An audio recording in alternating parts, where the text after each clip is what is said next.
Cold at the touch, dead in the eyes, no signs of life no more. I put your love under the knife. Leave me to die here all alone. No signs of life no more, no. A crying dove may never fly.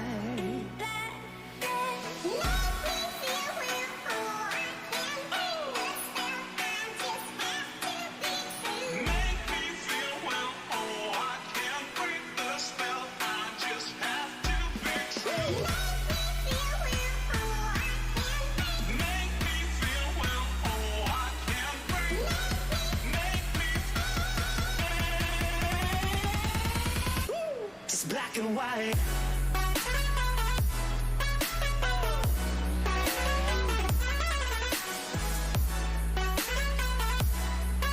Yeah. Black and white. Oh, oh, oh, oh. Just black and white.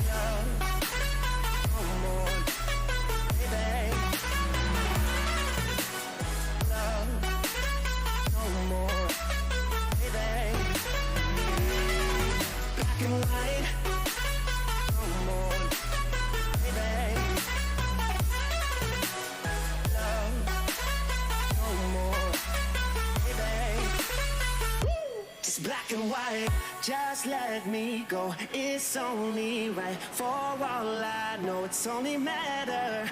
It's calico, it's black and white. White, white, white. Just let me go. It's only right. For all I know, it's only matter. It's calico, it's black and white. White, white, white.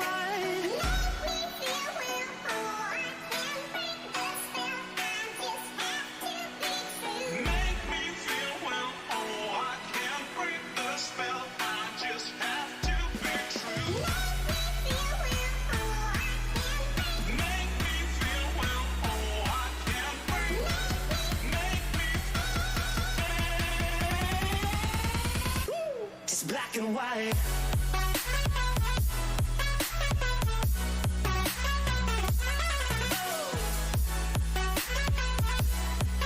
Yeah.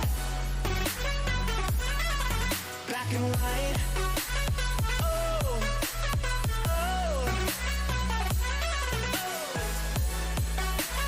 oh, oh. Just black and white.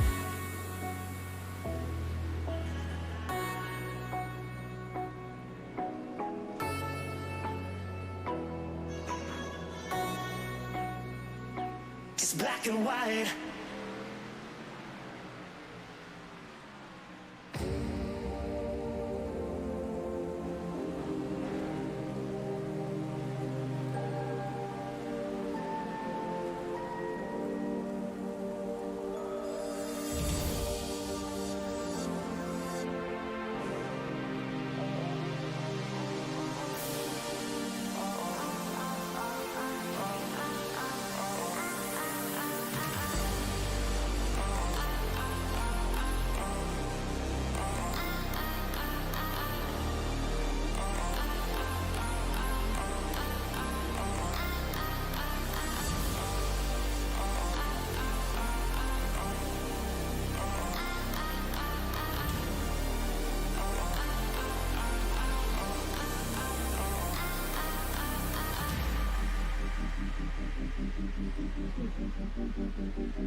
Hello, good evening, everybody, and welcome to the SRW DYNAMIXX NASCAR Series, the midway point of the season, round 5, we're at Charlotte for a shorter version of some of the really fast stuff. It's going to be fast indeed, but yet I think a little more hectic than some of the Super Speedway stuff we've been getting used to over the last few weeks.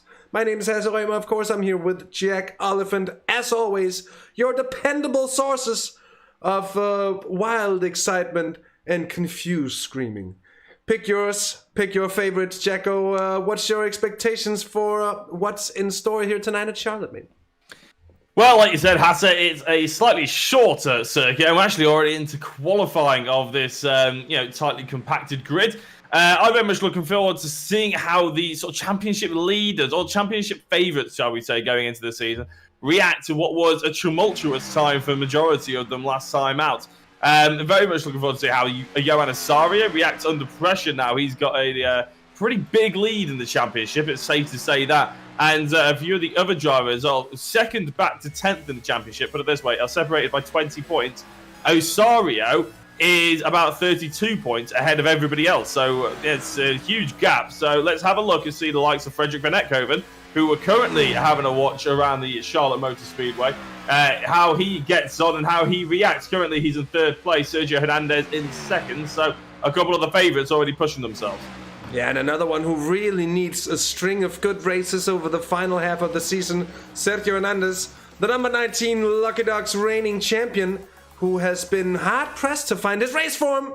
Oh, and whatever happened to him there, it looks a little bit strange to me. I think he's going to be... he's got a single warm-up lap now, and then a final flyer before the end of the session here. But anyway, speaking about Hernandez, there is 2 drop rounds. He has had 2 relatively poor races, at least for his own standards, over the last 2 weeks, which means that he cannot really afford to have any more of them. If he wants to stay in contention for the overall title, he will have to bring in good performances every week until the end of this series.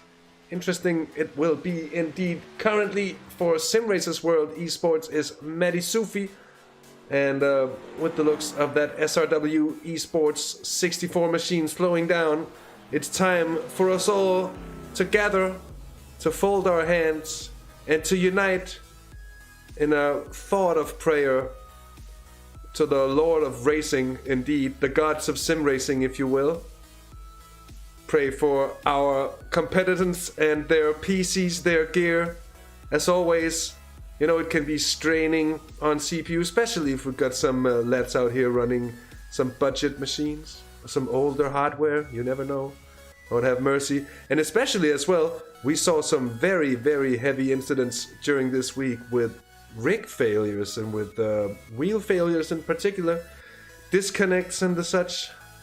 So Lords above, let us be spare of such here at Charlotte tonight, and let us be in for some good racing indeed. For thy is the racing, and the 2x2s and 3x3s and 4x4s for all eternity in heaven. Amen. I had my hands together for that, not mainly out of prayer, but also because I'm absolutely freezing. But that was very nice there. Very nice, Hasse, going into that. And hopefully the racing will warm us up and get the blood pumping away for anybody out there who's maybe struggling to keep their hands on the wheel. Yeah, indeed. We've got results from qualifying ready here. Mehdi Soufi taking pole position, 200ths of a second ahead of Sergio Hernandez. And for Team Down Under, it's Frederik van Ekhoven, Tim Perry for Boosted Motorsports. And then for Drive Sim Solutions, Volante Bart de Vos, the number 6 machine, returning here in 5th place, ahead of Kenzie Newhoff in 6th, and Bart Boland, Hendrik de Grave, and Paul Gosling for Quantum there in the 88 machine, 9th on the grid. Championship leader Johan Assario is 10th, about 2 seconds, or not 2 seconds, 2 tenths of a second off. But it's never really seemed to be his strong side anyway, so I wouldn't worry too much about it. Well, that's a bit of a Freudian slip, isn't it? John Barnes is 11th, and Kurt van Honacker in 12th for KV Racing. Then Sven Calvert, Ryan D. Walker, who finished 2nd last week, and then Bram van Heuften in 15th, ahead of Lucas Belder, Robert Lundgren, Steven de Wolf, Fernando Lopez Vinales, and Jochen Lennart's 20th, ahead of Ari Sejas and Kim Behait, Steve Clays, and John Tusting. And then rounding off the grid will be Stuart Musselwhite, Jürgen van der Perre, Manolo Rock, Tony Arias, and then Philip Russell from Ford Silla, relatively long way down the grid. Actually, it seems like the bottom, 7 drivers hasn't put in a time in qualifying, so it looks like, at least it looks like, don't hang me up on it please, but it looks like they will be starting from the back by choice and consent. And sometimes you can understand it, but I think in these races, the chances of being picked up in an incident, even if you're starting all the way at the back, is just so much bigger. Of course, the midfield is a hectic place indeed as well, but the safest place, and the only real safe place, I think, is at the front of things. Yeah, and as we see the drivers lining up in this sort of more traditional style of, getting going under a race, which is quite nice to see. You sometimes see it in karting these days, but you don't quite often see it in this sort of racing anymore, which is a bit of a shame. We don't see it over in Europe on track racing anyway, but you're right. I mean, there's a handful of drivers that either they decided not to put a lap time in or they didn't manage to, and to be honest, the standard of this grid is pretty good, so I think it's probably more the fact they chose not to, but it's such a narrow circuit, this, and such a short lap. I would be amazed if there's an incident in the midfield if the back lot didn't get caught up in it either, but they've taken their choice. Ian Root's back again. Apparently, he had a little bit of an issue with his internet. Apparently, an internet cable was failing, so he swapped that out, and that solved his issues. So maybe we'll see him charge through the order from the back. But it is Matteo Sufi on the inside in the 64 Simracersworld esports car, with Sergio Hernandez hoping to be one lucky dog in this round in particular. Obviously, we're hitting the halfway stage now, Hasse. Things start to get a little bit more serious, don't they? Everything started to bed in, and people start wanting to win. Yeah, indeed, and we're coming up to a couple of tracks that we haven't had on the calendar before in this series. So we're visiting Atlanta. I think we're visiting, is it Michigan? And, now I forgot. It is indeed Atlanta, Michigan, and Phoenix, but we're going live. It's ready to green, and we're boogity on to racing here at Charlotte. Indeed, Matty Sufi up the inside. And on the high side, Sergio Hernandez will be trying to see if he can slot. Well, either he's going to see if he can go for the lead, slot into the inside. That is his usual strategy indeed. But right now, those team down undercars in second row are making it difficult indeed. And let's have a look further down the field. Seems like everyone is safely away. The 11 car of Johan Osorio side by side with Boland in the 26. Yeah, no major incidents so far. In fact, everybody seems to be able to carry the speed around the outside as well, which I'm slightly surprised about, to be honest. I thought maybe there was going to be a discrepancy between the outer lines and the inner lines. Maybe as we delve into this race, we'll see a little bit of a difference. The Skittles car of Steve Clays is on the inside there on the apron. It just manages to blend back in nicely, though. Van Vanoyten, we're seeing in the DYNAMIXX car, he's got a whole host of different drivers for company at the moment, and a lot of those drivers that he had for company actually ended up finishing around the top 10 or around the top 5 even last time out. It's we're going caution period. Frederick Van Eckhoven in third place, we're on board with, but we have got a caution, and I think it's something to do with Fernando Lopez Vinales, and in fact, quite a few of the drivers. John Barnes is believed involved as well, so we'll have a look. There is John Barnes, so he was definitely involved, as just a 777 car in the 26. I think the 777 just got a little bit loose, didn't he, and ended up spearing into the 26. Yeah, indeed. For a closer look here, yeah, that's totally loose rear end, and then coming across under no real control. Let's see, the question is, how many more cars were picked up by this one? John Barnes did quite well to keep out of everybody's way. Steve Clay's there in the number 3, just about making it through. And, it's a little bit more difficult in these Charlotte Motor Speedway, the slightly narrower ones, to keep out of trouble. As we're having a look at Lucas de Belder now. Oh yeah, he was taking big time. Bart de Vos as well, heavily involved in that one. Let's see it from Steve Kleiser's point of view. He's gone onto the apron already, and he collects the 86 Flemish car. And I think that's Hendrik de Graeve. Yeah, indeed. So actually, quite a number of drivers involved in this early incident, our first caution period for the night. And let's see, well, third lap, wouldn't expect anyone to really pit in willingly here. And so no real gains to be made. Matty Sufi still at the head of affairs. And it's basically as they were on the grid, except for the fact that Kenzie Newhoff has gained a few places. And from what I can see, it's actually a fair bit of drivers involved in that one. 8 drivers or so. Yeah, De Belder involved. Vignales, obviously. Bod Boland, Seijas. It's actually Kim Behate, not Hendrik de Graeve in the Flemish car. Apologies. John Tusting, Bart de Vos, and John Barnes. So, yeah, a bit of a massive hit to a lot of those drivers. They'll have had to use their fast repair early doors and get back out there to try and get in on the mix. Hopefully we don't have another caution period for a semi-long time. But one driver, I always love to give a shout-out to the drivers who have gained the most positions. And it's a rather special one for us, so I'm going to give him a shout-out now to get those good words in with the boss. It is the boss, Ian Root, gained 14 positions so far, up to 19th from dead last on the grid. So a good start from him. His internet clearly working well this time, not on 2100 ping or whatever he was on the last time around. It probably would have only seen the green. Yeah, he would have only seen the green lights as everybody else starts lap 5, I think, with that kind of internet speed. So no wonder he hasn't really been turning up. But he's back, and he's back with a bang. Indeed, and it's good to see. Let's see, I think we've got the lights coming off the pace car, drivers lining up 2 by 2. Of course, a shout out to our sponsor, DYNAMIXX Racing Simulators. Go check out their website. Link is in the description below.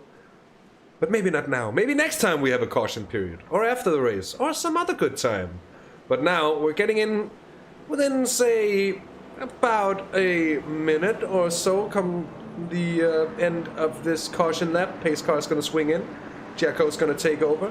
It's going to talk you through the opening moments of the coming green flag period, and let it be a prosperous one indeed.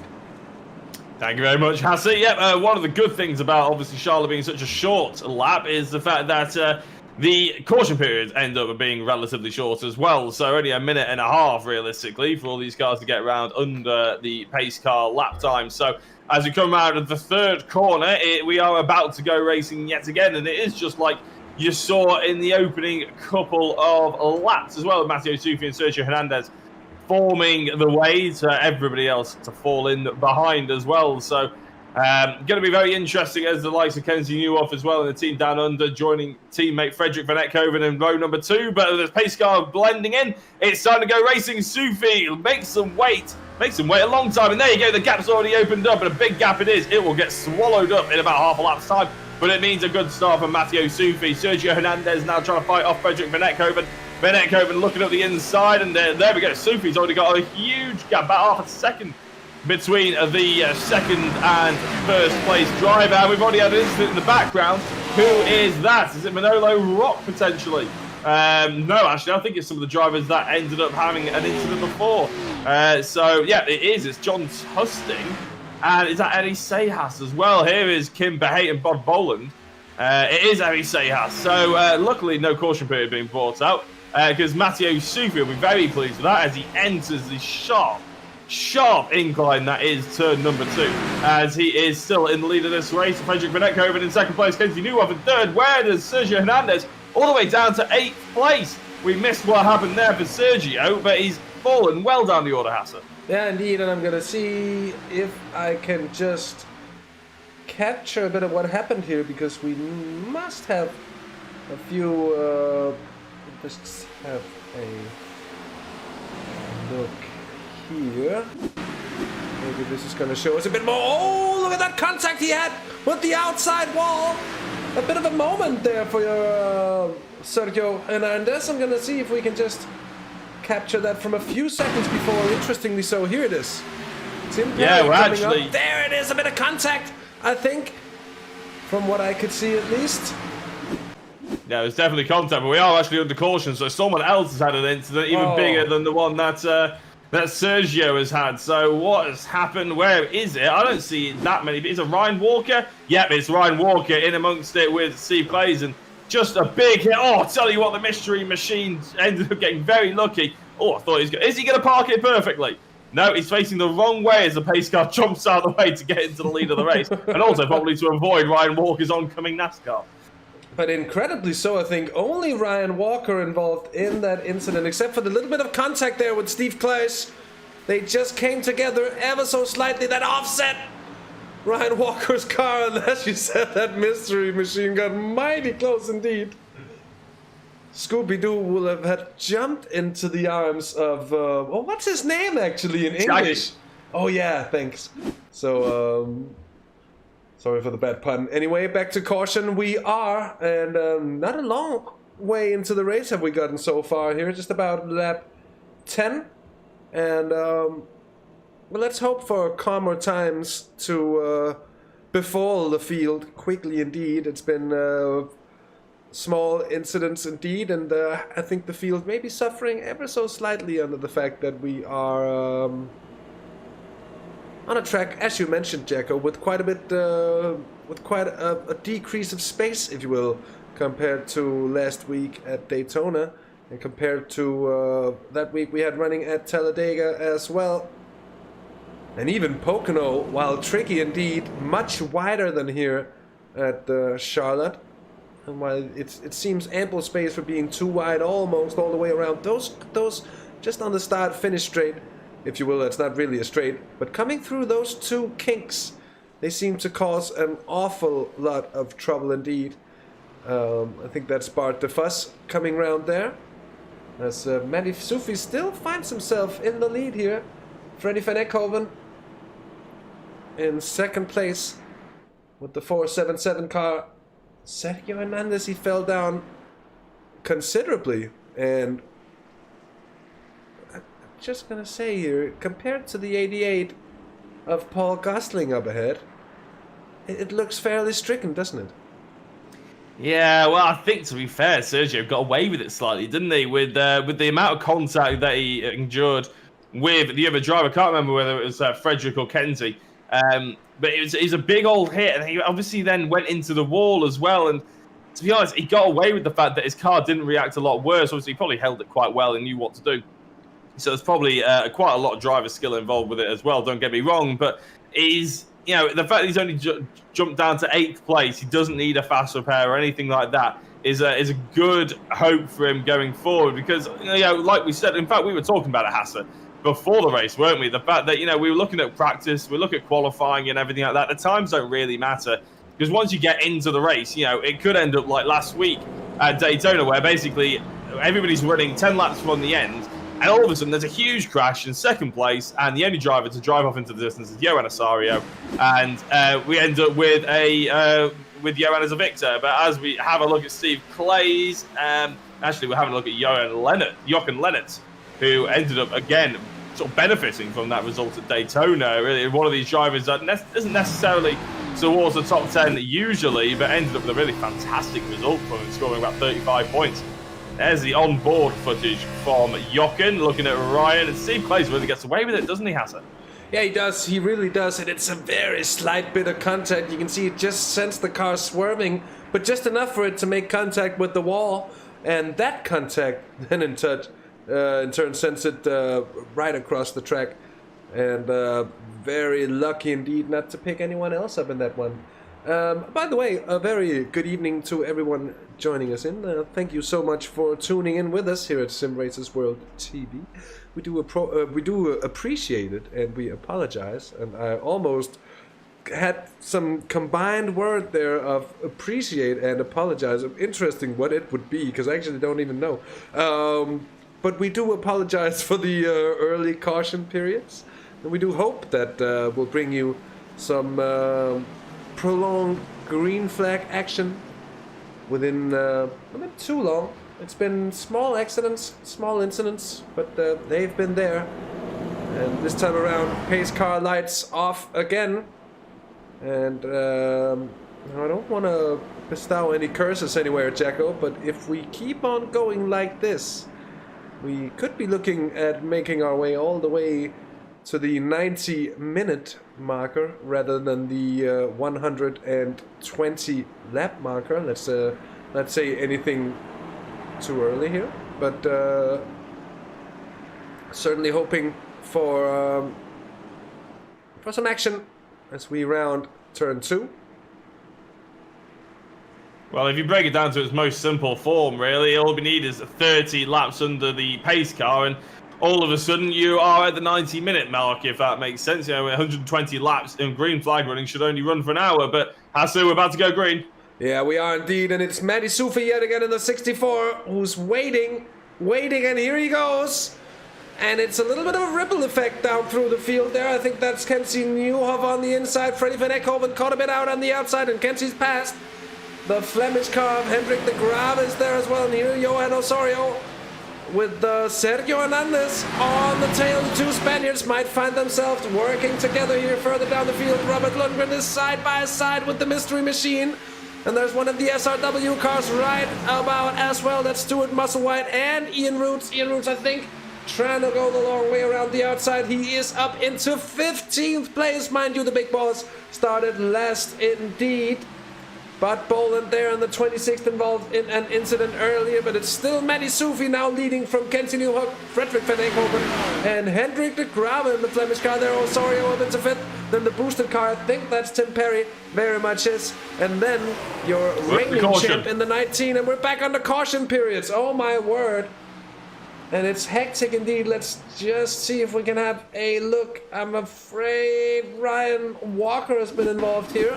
Oh, yes, indeed. But it's actually up ahead. Oh, that causes the incident, comes across.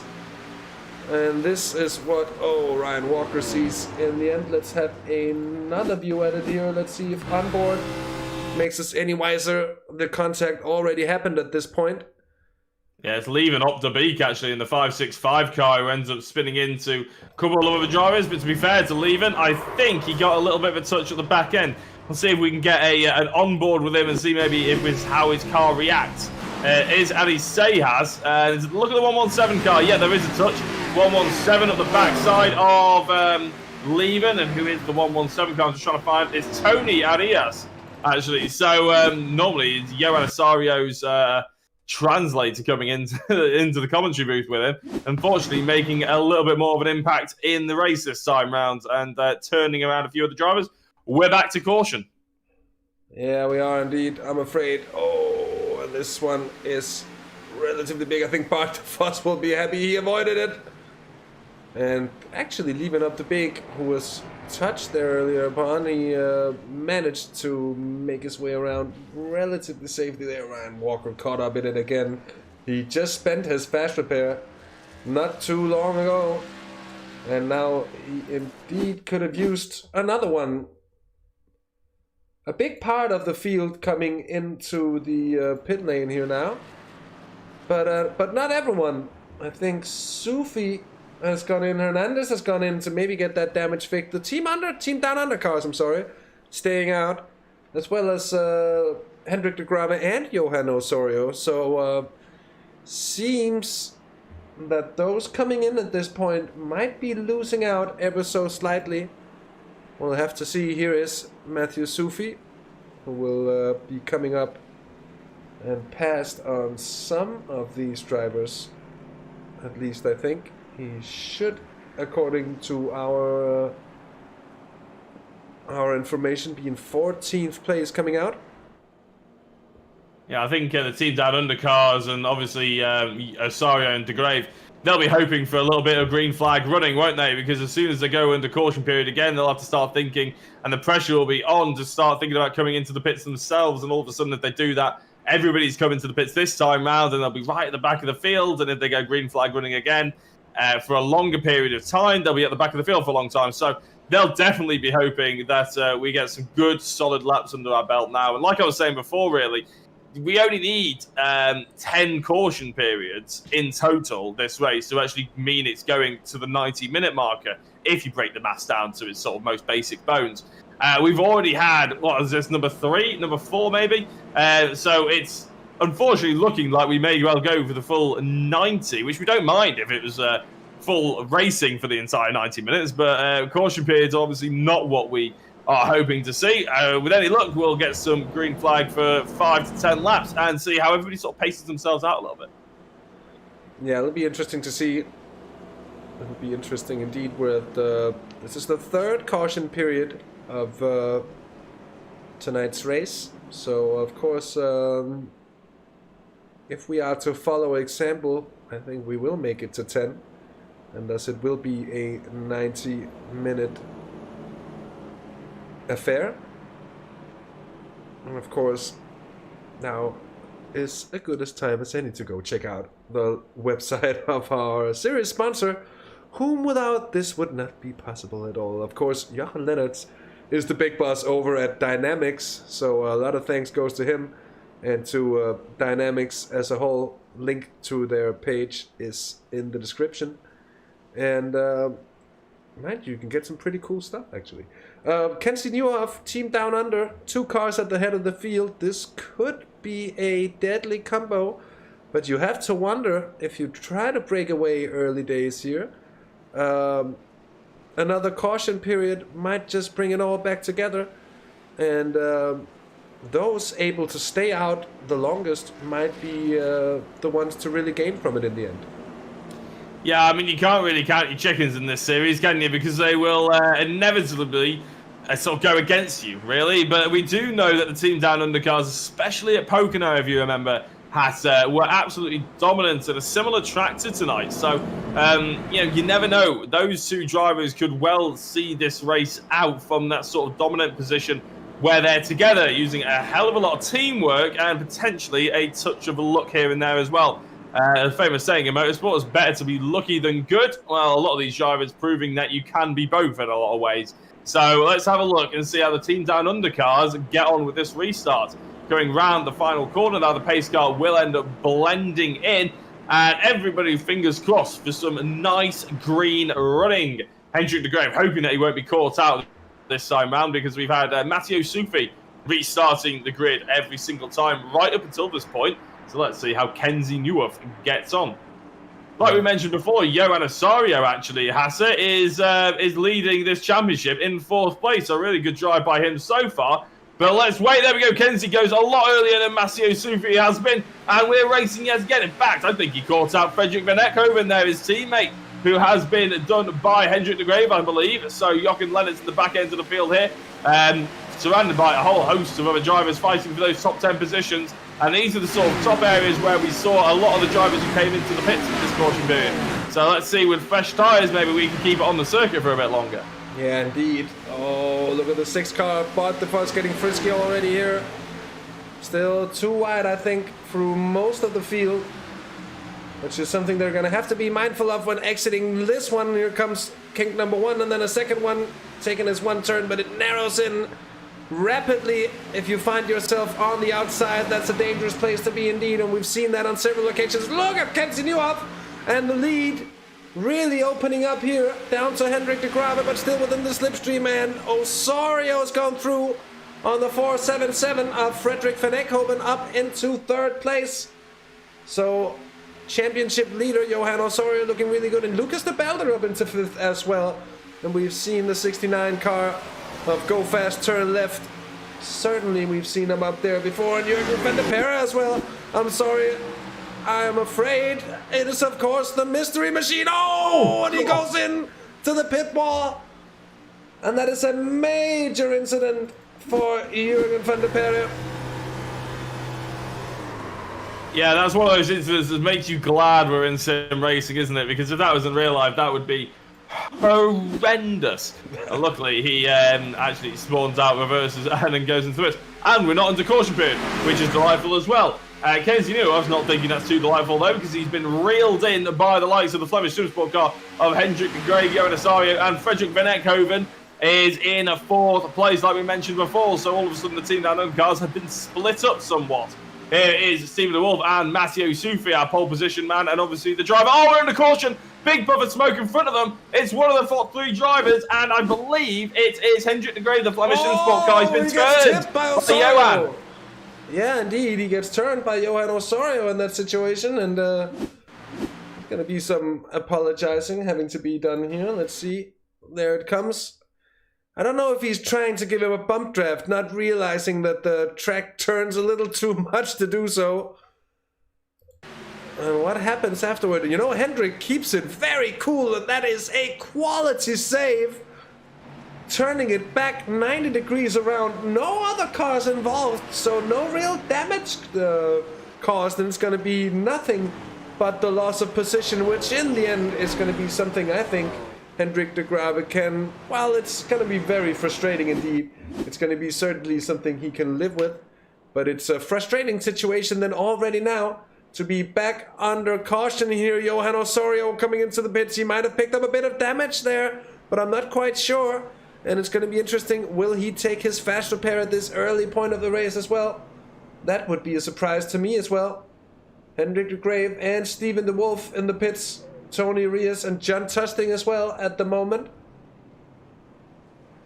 It's one of those incidents, isn't it? I think everybody could agree didn't need to have a caution period. It's just a real shame, really. It's just iRacing automatically putting one out. But Osorio, I don't think he uses fast repair there. It looked like he was up and down pretty quickly.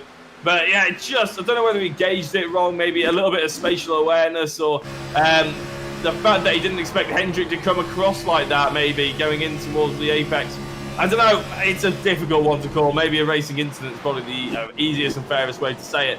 But maybe it'll be looked at after the stewards, if there's something to look at, basically. But I think it looked like a bit of a racing incident to me. Yeah, it's a tough one to call. Let's see here. Johan Osorio comes out. Question is he going to be in the midfield? Hardly even. He's going to be far down the order in 22nd position, I think. And that is a tough place to be for the championship leader. We'll have a lot of catching up to do by now. And let's see if any strategy can be applied to do such. Let's see where he's allowed to exit, actually. It'll be... the question is if he's called to the end of the field, practically, here. Alongside the other cars pitting in. It's going to be Kenzie Newhoff, yet again, taking us back to racing in about 2 laps time, which is going to be about 3 minutes, which is going to be plenty of time for Jacko to tell us something interesting about Charlotte. Yeah, no, I've been having a read up on it, as I do, going in towards these, because we don't know an awful lot about these circuits, being over here in Europe. So, yeah, an interesting one. There's quite an interesting story behind it all, to be honest. Basically, they bankrupt themselves trying to build the place. And in fact, actually, there were 2 competing gentlemen trying to build a track in this sort of area of North Carolina. In the end, they sort of came together to build it, but there was a budget of $700,000 to build it in 1960. Unfortunately, around turn 1 and turn 2, there was a whole heap of graphite, apparently, that needed to be moved. So they had to spend the entire $700,000 just to remove the graphite. Nothing about putting any stands in, nothing about actually building the circuit, just to move the sort of earth away from where they wanted it to. It cost them £700,000, which pretty much depleted their entire budget straight away. So it's a miracle we've even got this track here and now, and it's sort of the track that it's been known to become.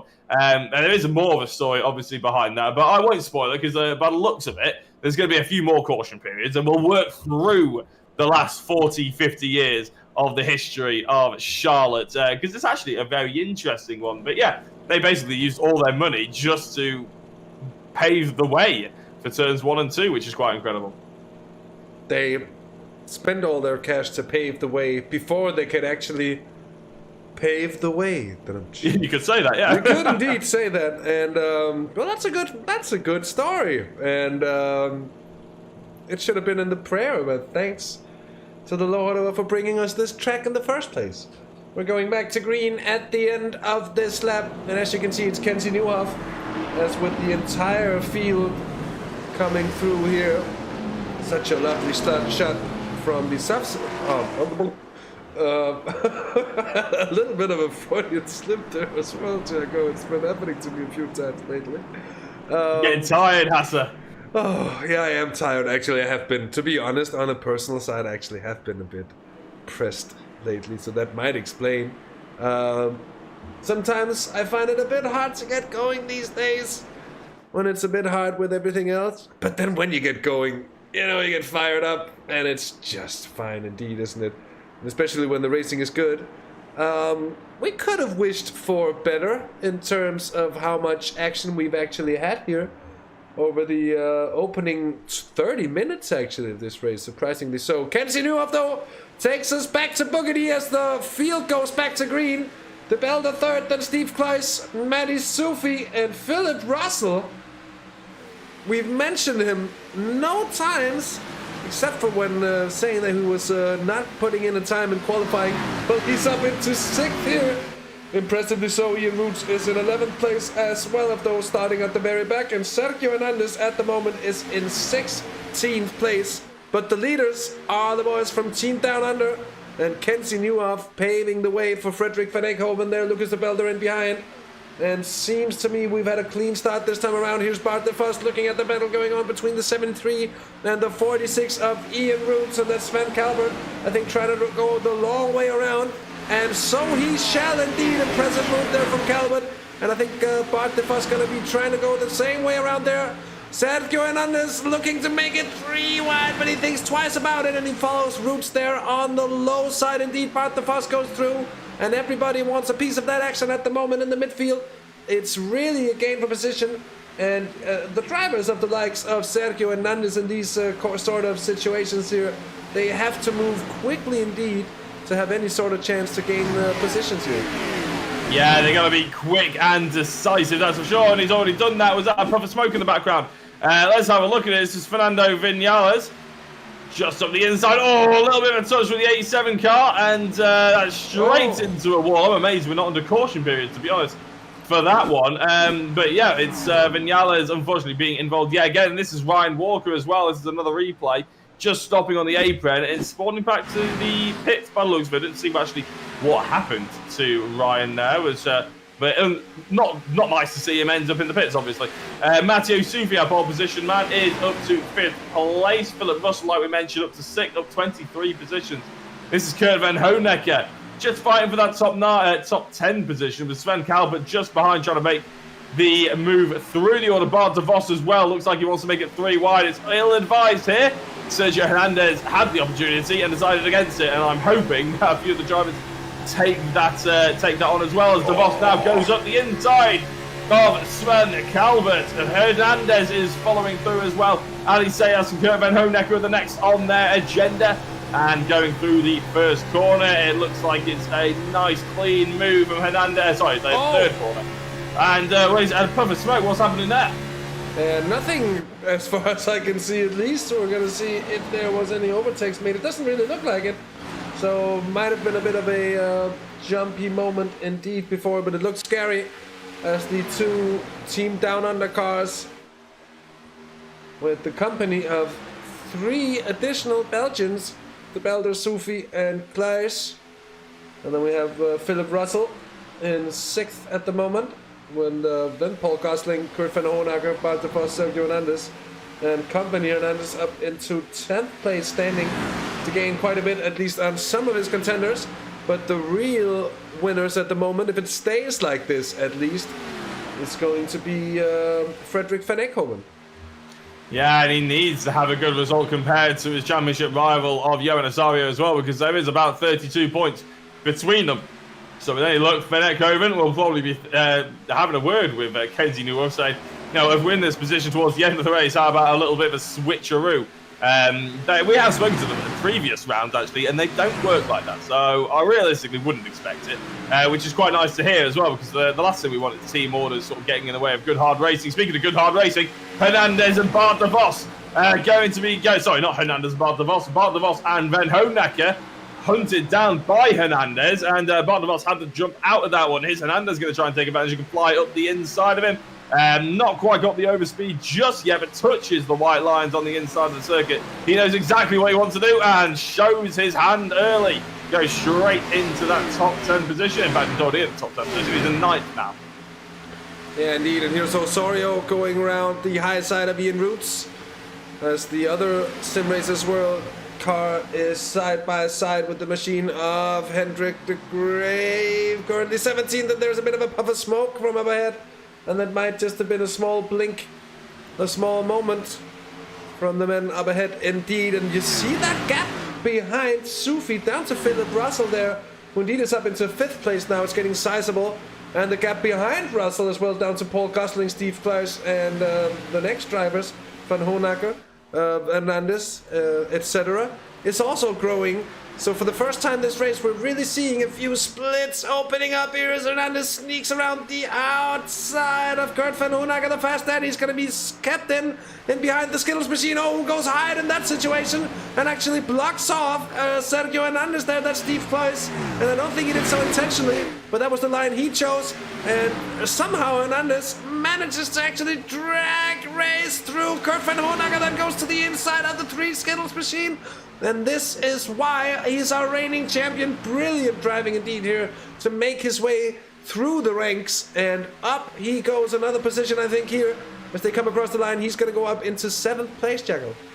Yeah, it just looks like he's got extra gears, doesn't it? It's like he's in a Fast and Furious film. He just keeps changing gear and gets a burst of turbo from somewhere. Sergio Hernandez breaks his way through towards the top 7 already, and now he's lost the toe, hasn't he? Because obviously there's a nice big gap, 1.3 seconds between Sergio and Paul Gosling. But you never know, there may well be a caution period coming up. It wouldn't be the biggest surprise in the world, although we have done our longest stint of green running, which is always nice to see. And then there may be a pit stop strategy to be had. You know, maybe it'll group everyone back together. And then Sergio Hernandez, you have to admit, well, to be fair, actually, he's already cut a huge amount. Actually, he was 1.3 seconds away. Now he's 0.8, so he's already cut about half a second out of that one. So I can fully expect Sergio to be fighting for that top 5 position with these 2 drivers on your screen now within the next, I don't know, lap, 2 laps maybe? Yeah, that's what you would expect, isn't it? But let's see just how it plays out here. Look at that, Sergio Hernandez is beginning to catch up to the drivers up ahead and bringing the bunch behind with him. Bart the fastest doing doing his best to stay in with the 19 from Lucky Dogs, who's really pushing at the moment. And well, we know he has this kind of extra gear. We've seen it before, and it's impressive indeed. And he knows it might come at a cost, but he also knows that that cost could be a pit stop that everybody else is going to have to take as well.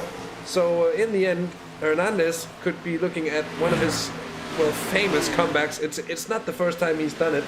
And never count this man out, because it is not over, well, till it's really over here. Tim Perry up the inside of Johan Osorio. And Tim Perry is trying to sneak up on Steve Klaus as well. Osorio ever so slightly held up there mid-corner. A little bit of a shaky moment, but they're all through it alive. And back here's Bram van Uyften as well on the tail of Ian Roots in a battle for 18th place. Roots having lost a few positions, I'm afraid, after climbing as high as 14th earlier, Jacko, and it was looking really good for him. And at the moment, only 3 cars not on the lead lap here, actually. Yeah, which is quite surprising considering we've had the amount of caution periods we have. But yeah, I suppose the lucky dog helps in that respect. The incidents haven't been absolutely massive, so they haven't taken out half the field or anything like that. So every time we get a caution period, if it involves 1 or maybe 2 cars, sometimes it is only 1 car. That means one person does get to do the lucky dog and drive through and unlap themselves. So I think that's what's been happening here quite a lot. Steve Clays, though, he's being overtaken by Johan Osorio, who drives himself nicely up towards maybe that fight for the top 10 positions. Clays, actually, Tim Perry got behind as well. So Perry, who was running at the right of the front for a long time in this race and qualified quite nicely up there as well, ends up back down in 13th position, but it's soon to be 12th, because I think Clays is going to have a struggle holding on to any of these positions right now, and indeed he does, so Tim Perry goes through. Yeah, very much so. And it's looking better and better as well for Johan Osorio. Started 10th, having lost a position in having to pit before after the small incident with Hendrik de Grave. Whereas Hendrik, by the way, he is in 16th position. So also having done a pretty good drive to get back through the entire field, basically. Of course, not all the way through yet, but it's looking doable, except for the fact that they're really beginning to stretch out in a way that we have really yet to see this season. And a gap of 0.7 of a second down to Paul Gosling, then almost 2 seconds from Gosling to Sergio Hernandez here. And that's going to be a hard one to close. Bart de Vos still following Hernandez around. Hernandez in 6th place at the moment. We'll see on lap time, his last lap was actually faster than the cars ahead, so he will be catching them. He will be trying to come back, although ever so slowly, and it seems to be nip and tuck at the moment for Hernandez, whether he can actually claw back the time. Of course, as you said before, Jacko, a caution period here would bring it all back together again in an instant, and it would not be coming out of left field should it happen. Yeah, well, I'm just having a look, to be honest, at my sort of incidence time and everything, and my timing time. I think Philip Russell in the Team Ford Silica, he's in 9th place at the moment. He was alongside Paul Gosling fighting for 5th at one point, so really not sure what happened to him, because Sergio Hernandez, Bart de Vos and Seville Calvert have all gotten through, so maybe a little bit of a mistake there by Philip Russell. But he is in 9th as we're looking at Hendrik de Grave now. This little fight here for the top 15 is just as intense, really, as anything else we're seeing, isn't it? Really, the top 10 battle, top 15 battle. This is the brilliant thing about NASCAR, really. You can sort of look from one end and it starts to get a little bit more spaced out like it is between the top 2 or 3 or 4. You can just look back to the mid-pack and they're having just as good a battle, if anything. Better as well, because they want to score some good points. Absolutely true indeed here. Sufi holding off Paul Gosling at the moment for 4th. And Osorio's on the outside. That's a Philip Russell at the moment. He's up into 10th. He's going for 9th. Ideally, he'd like to do what John Cleland did and go for 1st. Although with slightly better manners. And he's up into 9th here. And he's trying to chase down Sergio Hernandez, making sure that he won't lose any points to him, first of all. And then Frederick van Eekhoven, of course, the direct rival, if you will. 2nd overall at the moment, 2nd in this race. And by the looks of it, in a really good position. We're on to lap 51, so we're closing in on the halfway point, laps-wise, which would leave us with 30 minutes of running left, which we should be able to do within our space frame of time. But that would, of course, be given that we'd be under green flags all the way to the line, which could be a possibility, although I wouldn't bet on it by what we've seen so far. To be fair, though, this has been a very good and much longer period of green flag running than what we saw earlier this race. And it is an absolute pleasure indeed. Here's Bud Boland, tries to sneak up the inside of the Fast Daddy. With a newborn son, well, almost newborn. He's not many weeks old indeed. It's Kurt van Honacker, who has to concede 13th place to the Manxman, that is Bud Boland. Yeah, and having a look at the order as well, obviously Frederick van Eekhoven running really strong in 2nd place. But if you have a look, well, I suppose those of you at home cannot see actually, so I'll let you know. There are only 4 drivers who have yet to make a pit stop. The 2 at the front of the field, the team down undercars. There's also Philip Russell, which may explain why he's losing time, and Steve Clays. Are the only 4 drivers that haven't yet taken a pit stop at all. So I think in terms of Kenzie Newhoff and Frederick van Eekhoven, and obviously the 2 other drivers that I mentioned, Russell and Clays, they'll certainly be hoping for a caution period sometime soon, because it's probably about that time where some of the other drivers are maybe thinking about swapping their tyres as well. And I think the team down under boys, although they're really running strong, their last laps were just as strong as anybody else's, to be fair. They'll still be hoping that they can take their next pit stop, or their only pit stop so far of the race, under a caution period, because obviously it's basically you lose a lot less time. Obviously everybody's driving around the circuit at 1 minute 30 instead of 30 seconds. Here's Bart de Vos trying to make a move on Sergio Hernandez. So as Voss goes underneath, Sergio, he doesn't put up much of a fight, does he? Accepts what's happening and maybe decided that he was going to run in the slipstream of them. However, Bart has actually sort of gapped him a little bit. So the slipstream maybe not working as effectively as Sergio was hoping for. Good question indeed. Here's Tim Perry on the tail of Johan Osorio onto lap 56. These cars. And Perry in a good position to sneak along. Straight's not really long enough to really make a lot of button drafting moves here. Were they longer, you'd get close enough, but they really aren't. And we've seen what consequences they can have if you make contact from behind when the cars are not going straight. And it's not a pretty sight indeed. Oh, look at this, too wide again. And this is down by Hendrik de Grave, who I'm afraid has lost a few positions here as well. He's now down into 18th place and passed by Manolo Rock and a few other drivers who seem to have gained quite a bit of time on Hendrik here, which must frustrate the Flemishman, given that he knows that he has the pace to be up there indeed here, back with the 10th place driver, but it's certainly the number 11 car and the 22 of Tim Perry. Yeah, these two drivers need to work together to try and catch up the likes of Sven Kalber, who's about 2 seconds in the lead. And I'm amazed, to be honest, Hasse. So this is easily the most spaced out we've ever seen a NASCAR race, which is fascinating to see, obviously, in its own right. Maybe everybody's just sort of like decided they're going to calm down just as such because they actually want some green running. We didn't actually get that much at all, did we, earlier on? So maybe it's probably about that time that we maybe give a little bit of a rundown as we have a little Melono Rock going through on Kurt Van Honecker. As in fact, in the background as well, Stephen de Wolf going through on Hendrik de Grave going through on Stephen de Wolf. And if we give you a bit of a rundown of at least the top 10, it is Kenzie Neuwerf who still is in the lead of this race, followed by Frederick Van Ekhoven in second place in the race and second place in the championship so far. Lucas de Belder going fast and turning left in third. Matteo Sufi is Simracers esports car, who's currently in fourth, and rounding out the top 5 is Paul Gosling in the Quantum Racing team. Bart de Vos is 6th place with Sergio Hernandez tucked in behind in 7th. Sven Kalbert in 8th with the DYNAMIXX Race Simulations team. 9th is Johan Osorio, championship leader, and hoping to score some strong points here tonight, even if Frederick is ahead of him. With Tim Perry rounding out the top 10, but however, these two could quite easily swap positions whilst I was finishing that sentence. Bram Van Oeven and Steve Clays yet again getting nice and close to each other. The skills car is so recognisable.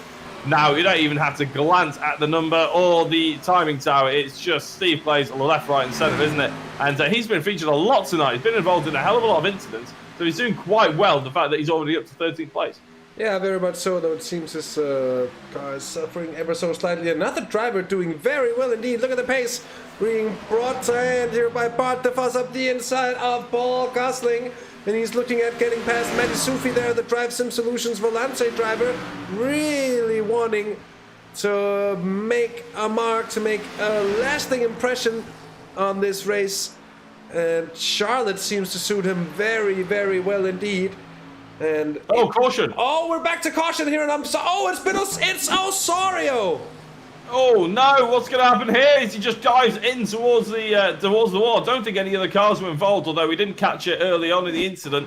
And oh no, there is. It's Tim Perry. Tim Perry involved, and Johan Osorio goes straight into the side of him after tapping him round. And Tim Perry does carry on, which is great for him. However, we need to dissect that incident in more detail because Johan Osorio is all of a sudden having a night to forget, and is that taking out another driver as he came back on towards the circuit. So I think there is a tap, isn't there? There's a noticeable tap. Whether or not it's netcode, we have to try and get in maybe another angle and take it a little bit further back and all that sort of thing. Hasse is on it, ladies and gents. Don't you worry about a thing. But it is double contact for Osorio and Tim Perry. Tim looks like he's got a good enough run out to carry on, but Johan looks like a really stricken car right now. Yeah, indeed. Here's the lap that leads up to the incident, which we should indeed love to have a look at. As you can see, it's Tim Perry going through on Johan Osorio. Osorio very close indeed. And this is where we need to keep a close eye. Oh, they are close indeed, and almost the 10. They were just about to call it. There it is. Slight contact. Another contact. You know what? I don't know how Tim Perry keeps control of his car in that situation, but it's very, very impressive indeed. And what happens to Osorio afterwards? You ask him, he took out another car. He was very close indeed. Oh, and the car is crapping. And that is not safe whatsoever. It turns on him and it ends up in the wall. And the reigning champ is in crisis here tonight by now. All of a sudden it's turning out to be a poor night for Osorio, who could, in theory, have used his fast repair already, though it would probably not have been the wisest move. Let's just see. And let's see how the standing is as they come across.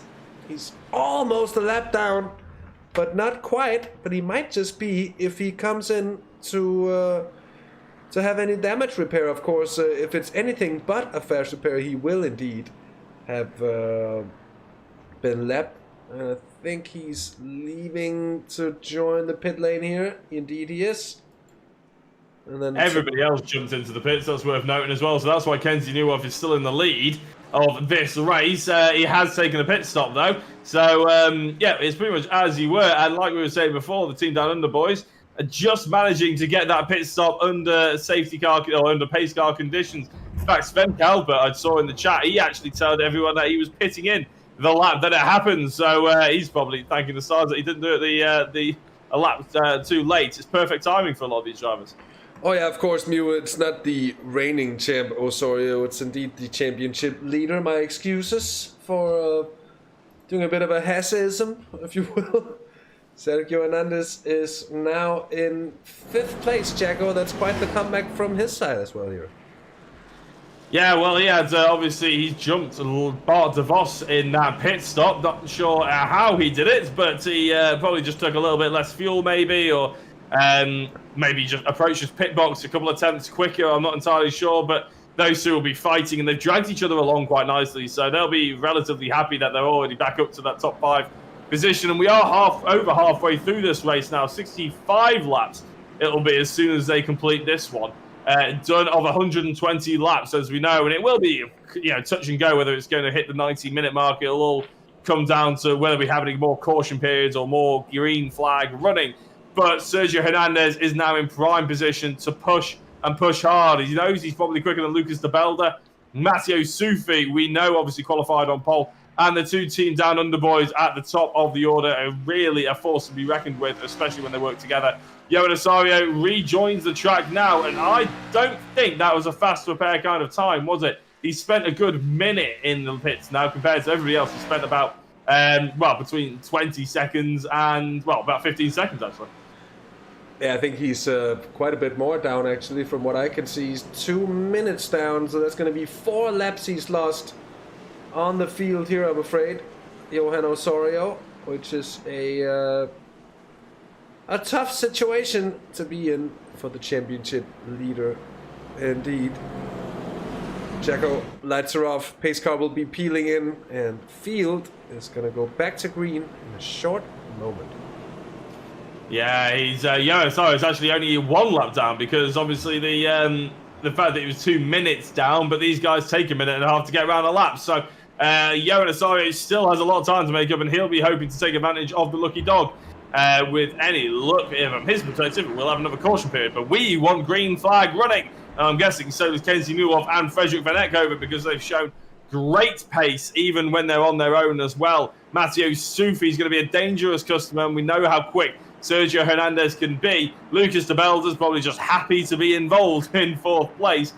But I would probably expect that he's going to maybe try and follow Sergio Hernandez through as the pace car bleeds into the pits. And we're about to go racing yet again. Kenzie Newhoff and the team down under boys going early doors. And it's a good start for both of them. Sufi and De Belder. De Belder not satisfied with just being involved. He wants to get stuck in as much as he can. Going to go the high line around the likes of Matteo Sufi. And he's got his nose ahead to be in 3rd place.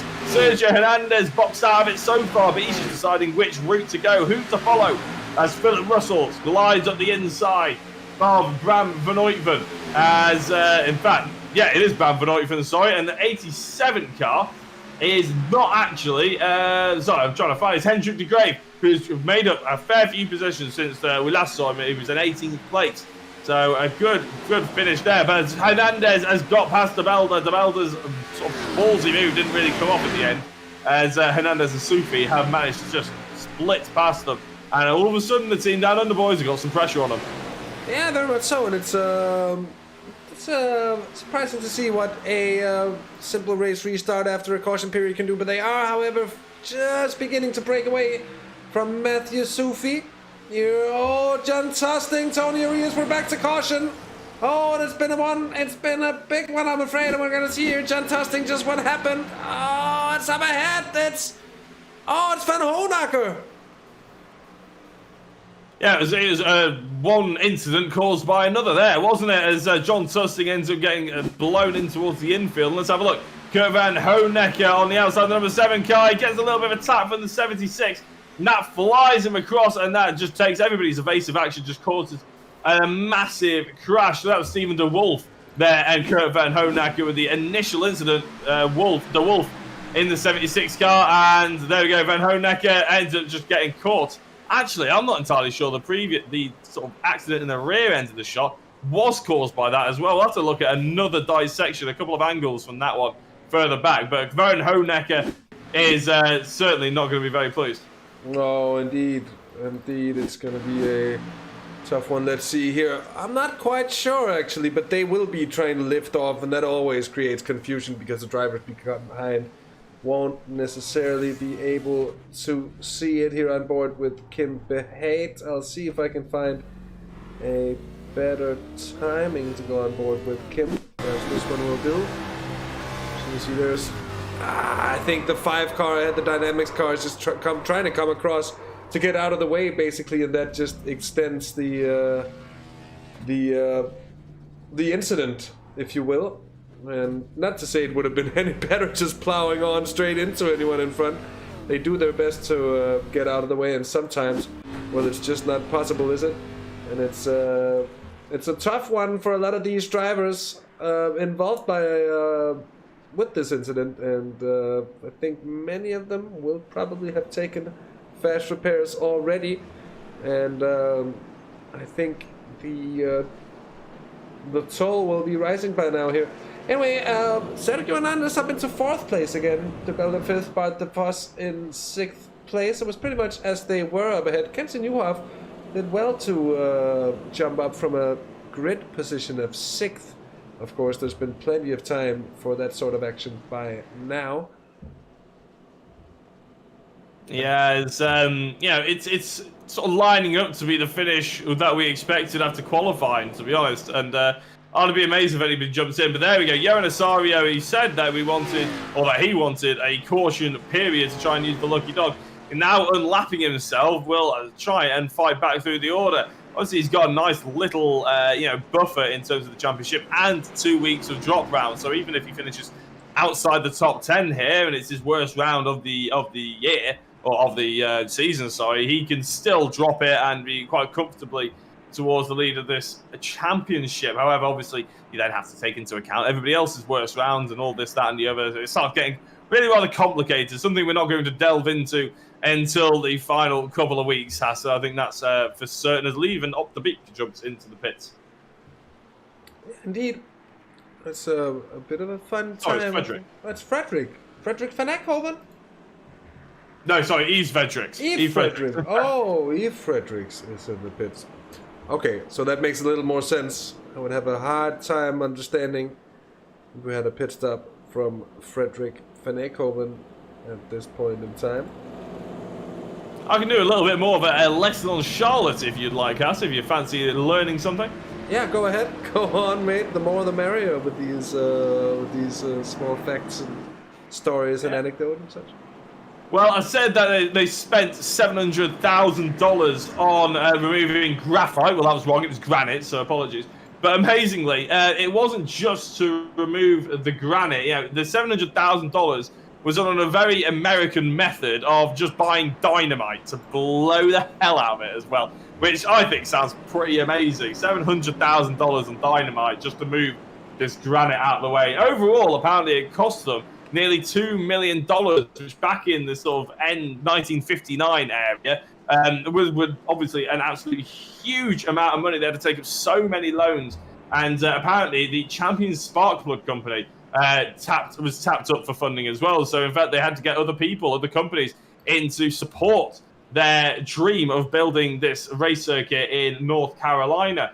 After all that as well, the weather was against them. They had huge delays with snowstorms and everything. And they actually, NASCAR allowed them to put on a 600 race. So basically the Charlotte 600 rival the IndyCar 500. But because of all the delays and all the money that was getting used, they couldn't use any. They couldn't get it in time. So they actually had to beg NASCAR to push it back by about 6 months, which they did. But almost another reason why this place didn't happen.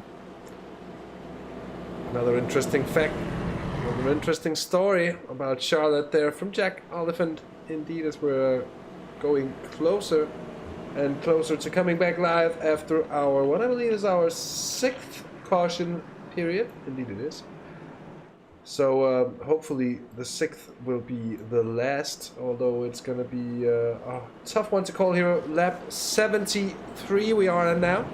Which means lap 74, of course, will be the lap we come back to green flag racing. And around, they're going to make 45.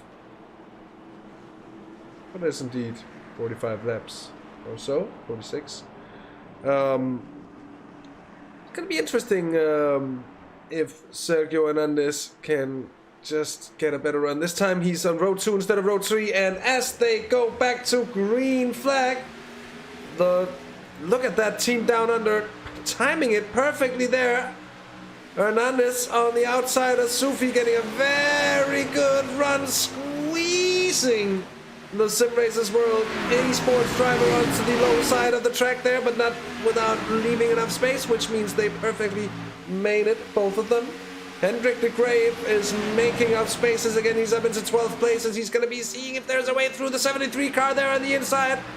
Oh, and there very much is, and there actually might be an opening as well to try and move up on Bram van Uyften as well there in the 284 with a quick move if possible. And further ahead, or further down, I'm afraid, it's John Barnes here. Be a very upside down world if John Barnes in that situation. But further ahead, here's Jochen Lennartz at the back of the field, where we also find championship leader Johan Osorio, which is all the more reason to keep an eye on what's going on at the back of affairs. And I'm afraid somebody just about had a problem there before. That's John Barnes here, who's lost speed and lost track position. Yeah, Barnes dropping back, but Hernandez moving up. So Matteo Sufi is now in 4th place with Sergio Hernandez in 3rd. But have a look at what happens to it's Lundgren just behind, but actually the 76 car bumping into the wall. Stephen the Wolf involved again, was actually the reason why John Barnes got checked up, and there was actual contact there, Hasse, between the two of them. Yeah, indeed, pretty big contact indeed there. Sergio Hernandez, as we see, has gotten the better of Matty Sufi. You said that a moment ago, and it's very true indeed here, as there's a bit of a gap opening up behind Tim Perry. It's nothing massive, but those cars ahead of Hendrik de Grave here might be suffering with keeping up, and in turn Hendrik de Grave could have a problem closing that gap in the end. Here's Sven Kalbert trying to get the better of his teammate Bram van Uyften. Both of them racing for DYNAMIXX, and here goes Sergio Hernandez up into 2nd place. Sergio making moves here between the two team down under cars, and all of a sudden Kenzie will see in his rearview mirrors. That is not the teammate of Frederick Van Ekhoven in the mirrors. It is in fact the rival of Sergio Hernandez, one of the most dangerous players on the field, shall we put it that way. Not in terms of dirty driving, but in terms of downright speed and obviously racecraft to boot. But Matteo Sufi hasn't been able to follow Hernandez through. Nobody's been able to follow Hernandez through. Bart de Vos did for a long time, but not happening this time. Tony Reyes is just ahead of Johan Osorio and Kurt Van Honecker having a little bit of a ding-dong. As Johan Osorio in 25th place, already up a couple of positions, already to 24th. In fact, and we're back. Stephen de Wolf had it off, and I think we're back to caution period. And it's a big off by Stephen de Wolf. Hold the brakes, Stephen. And luckily, I don't think anybody else gets caught. Well, saying that, always reversing into the red. Oh, Flemish Simracersworld driver of 86. Kimber Haight getting reversed into. And I do wonder what they were doing down that low. You'd have thought maybe there was enough room on the up. Yeah, but it's a good question. They've made that decision pretty early. Oh, they he saw shouldn't have him been coming reversed. up. Yeah, I don't think, but it's hard to call. It's really hard to call in these situations. I think the best thing you can do once you're standing still in a place like that is probably not to move until everybody's gone past as well. But such a shame that we're back under caution. Sergio Hernandez gained 2 positions, and I think, oh, there's the pit stop fake from Team Down Under. We've seen it before, but the Fuss came in. Oh, and he's gonna lose out big time. That's like when people go in to shake how when you were kids going in to shake someone's hand and then doing the quicker way and to stroke the hair, wasn't it? It was a little bit of a fake in. I love the fact that all 3 of them did it at the same time as well. The Team Down Under boys are probably quite happy with that. Oh, we'll fake Sergio into the bits, and all of a sudden Sergio does exactly the same as them. Read them like a book, Sergio. That was well reacted from Sergio Hernandez, who made sure to stay very, very close with the drivers ahead. Now look at this part. The Fuss going to be all the way at the rear end of the runners. Osorio into the pits, as well as other cars in this place. So interesting to see that some of the bottom runners are actually coming in right about here. Of course, they will be able to. Yeah, indeed, Dupin, that would be my... that would be my take on it as well. That would probably be my advice as well. Like, if you're in a straight bit like this, maybe just stay where you are. But of course, it's easier said than done, and you feel like you want to get back to running as well. It is a race after all. But I'm wondering, had we maybe stayed clear of the caution, if we didn't have the contact between the 2 cars in the incident before.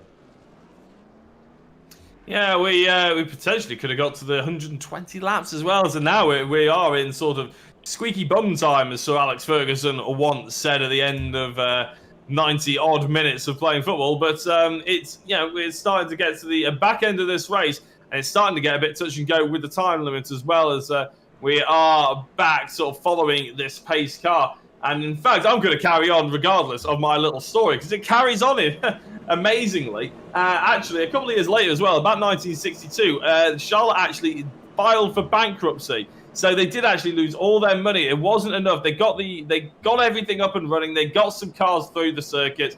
Ticket sales were coming through, but it wasn't enough. And in the end, they actually had to file for bankruptcy. There was a whole host of people put in charge of sort of bringing it back to life, and they actually took it forward and made it really successful.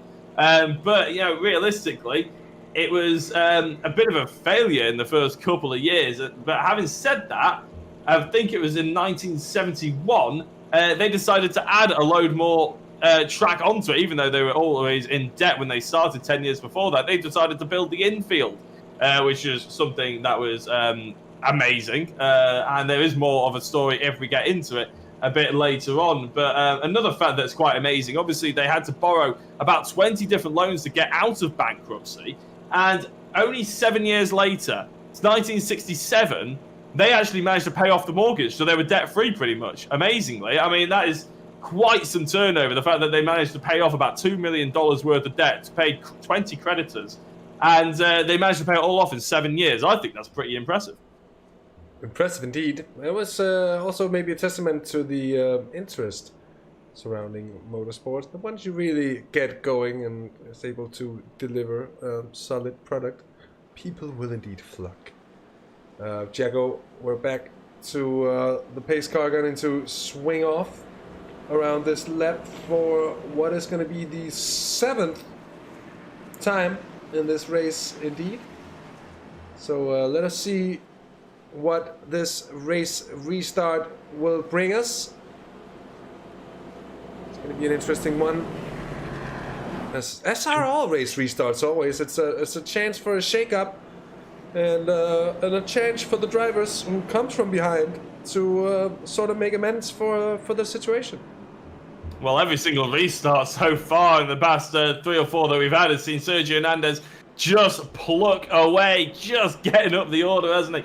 I think we had, he was in 5th when we had about 3 or 4 restarts to go. Now he's all the way up to 2nd. So he'll be hoping that the trend continues and he's able to pip the 62 car of Kenzie Newhoff. Obviously, Kenzie and Frederick can work together on the restarts, and they have been electric at it. But the pace car lights have gone off, so we will see what's going to be cracking on. The 64 car of Matteo Sufi may well be a dark horse in this. But as Kenzie now drops the hammer, and indeed Frederick has followed suit and gone back up to 2nd place, and Sergio Hernandez has fallen down to 3rd, but that's not unexpected. The team down under boys really do have it down to a T. Sergio, without a teammate, really struggling hard here. But by all means, he'll probably be back in the order sooner rather than later. Trust you me. Everybody else, hopefully keeping everything clean as we're on board with Philip. Well, we're having a look at Philip Russell in 11th place. Not quite close enough to challenge for the top 10 yet. Ian Roots and Steve Clay's going up and down on each other, basically, as we're having a look at Fredericks as well. Stuart Musselwhite, everybody keeping it clean so far, Hasse. Fingers crossed it continues. Yeah, hopefully so. Let's be our fingers crossed as well. A very good evening, Jack Werrell, a colleague of ours. A lovely colleague of ours, indeed. There's not below me. And that goes for everyone else here joining us. We're on lap 85 of 120. 35 laps is not going to be an awful long one. Running only a lap only takes about half a minute indeed. And here at the head of affairs, it is still Team Down Under controlling the efforts, as it's been for a while by now, as they're trying to shield off Sergio Hernandez, who's trying to sneak down around the outside of Frederick Van Ekhoven. And I'm afraid John Barnes has had a problem here. Oh, and he's not alone. Musselwhite is there as well. Oh, there it is. And we're back to caution here, Jacko. John Barnes has really been in the wars, hasn't he, I think, tonight. We've seen him probably more than any other driver. And I don't think this one is anything to do with him, apart from being in the wrong place at the wrong time. In fact, 3 drivers ahead of him all made contact. The number 999 of John Tusting, his actual Quantum Racing teammate, was involved in a little bit of a sandwich there. Not sure who the other drivers were. We'll have to get another couple of replays to catch their numbers. But I think Stuart Musselwhite is the number 18. In fact, he is, and I just couldn't quite see the white car overhead. So a little bit of a coming together almost. A couple of drivers not really expecting maybe the front of the 3 or 4 there to sort of lift off or slow down. Yeah, good point. I think the number 13 car was involved as well. That's Eve Fredericks.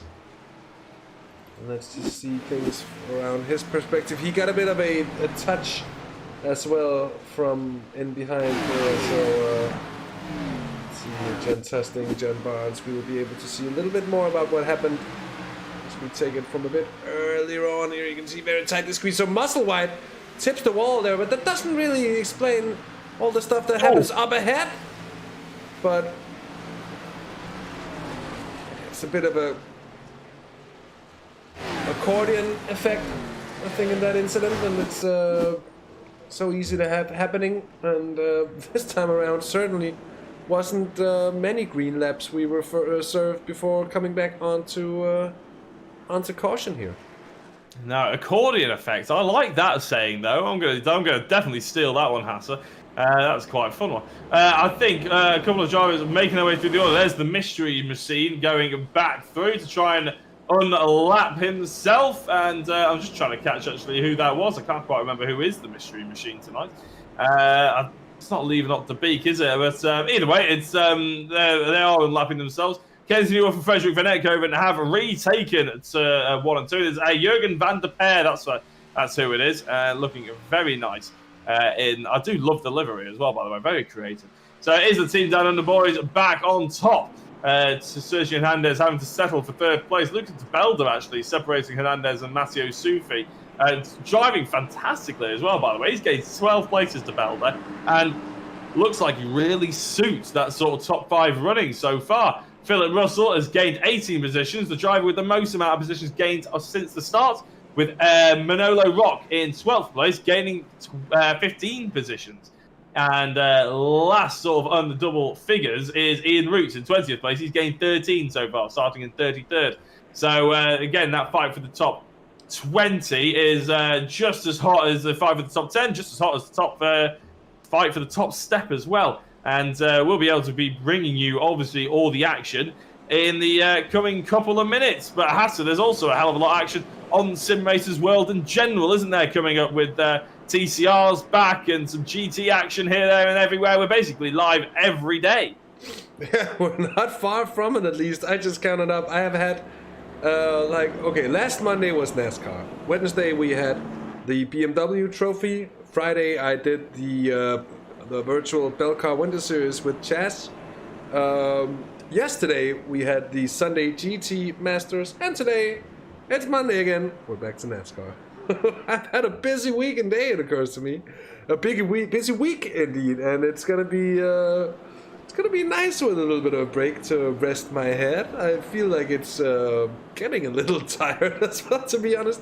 But that's how it is when you're a busy man, I guess. Rest shall befall the tired, and so it shall happen to me as well. And I think the lights are gonna come off the pace car to just change the course of conversation ever so slightly. Of course, a great shout out goes to our sponsor, that is DYNAMIXX Racing Simulators. Check out their website, that is dynamix.be, and there's a link in the description below, while time still is. Jacko, time is of the essence by now as well. If we're gonna make it, I think we could still tolerate a caution period or two and still make the 120 laps. We have an hour and 35 minutes on the counter.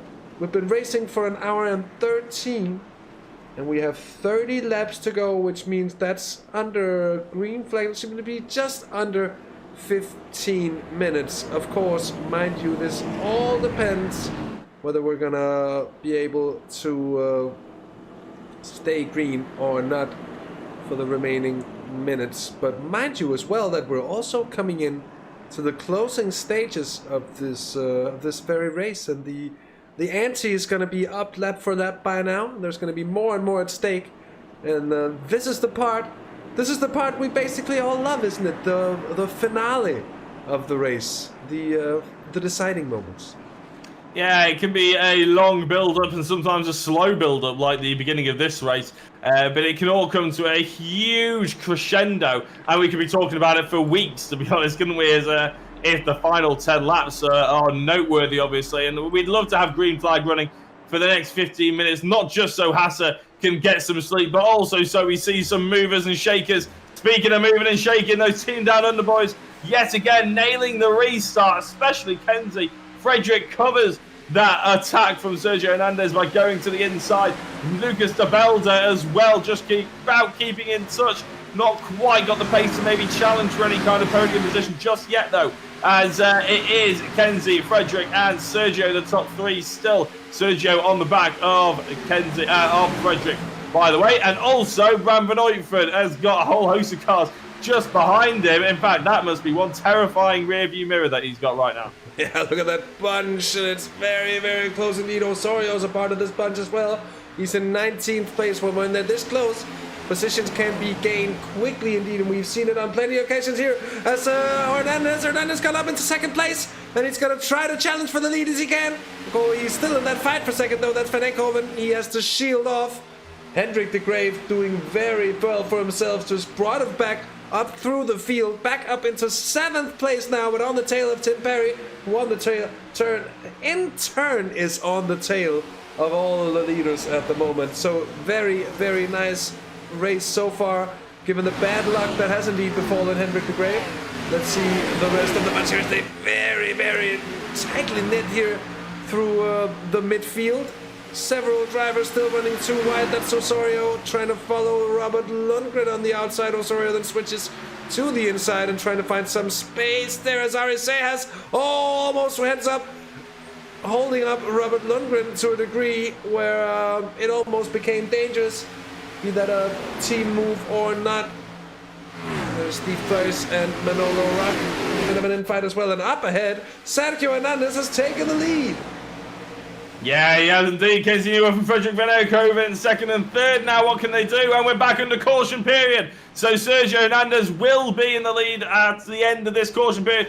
There's a driver facing the wrong way, and it is Steve Clays in the Skittles car. And that's not ideal for him at all. And he's had a little bit of a contact there with the number 60, the Ramones car. Who is the number 60? It's Manolo Rock. So Manolo Rock ends up turning around Steve Clays, and there was another driver as well who was stricken, who I didn't quite catch the number of. But yeah, another incident. We're back under caution. Yeah, indeed, Manolo Rock almost pushing Steve Clays into a roll. And yeah, indeed, no Chuck Berry about this. Steve Jochen Clays. Lennox was the driver, sorry. Was that Jochen Lennox as well pushing it over there? I'm not quite sure. I think that is Manolo Rock involved there, but Jochen Lennox, I'm afraid, gets picked up. Oh, just goes around there into the wall, yeah. Oh, unlucky soul. Yes, Jochen Lennox there. Almost made it through as well. Just see if we can have another look here. On board, Steve Clays. There he gets the tip. Nothing he could do about that. As he gets turned. Not the first time we've seen that. And well,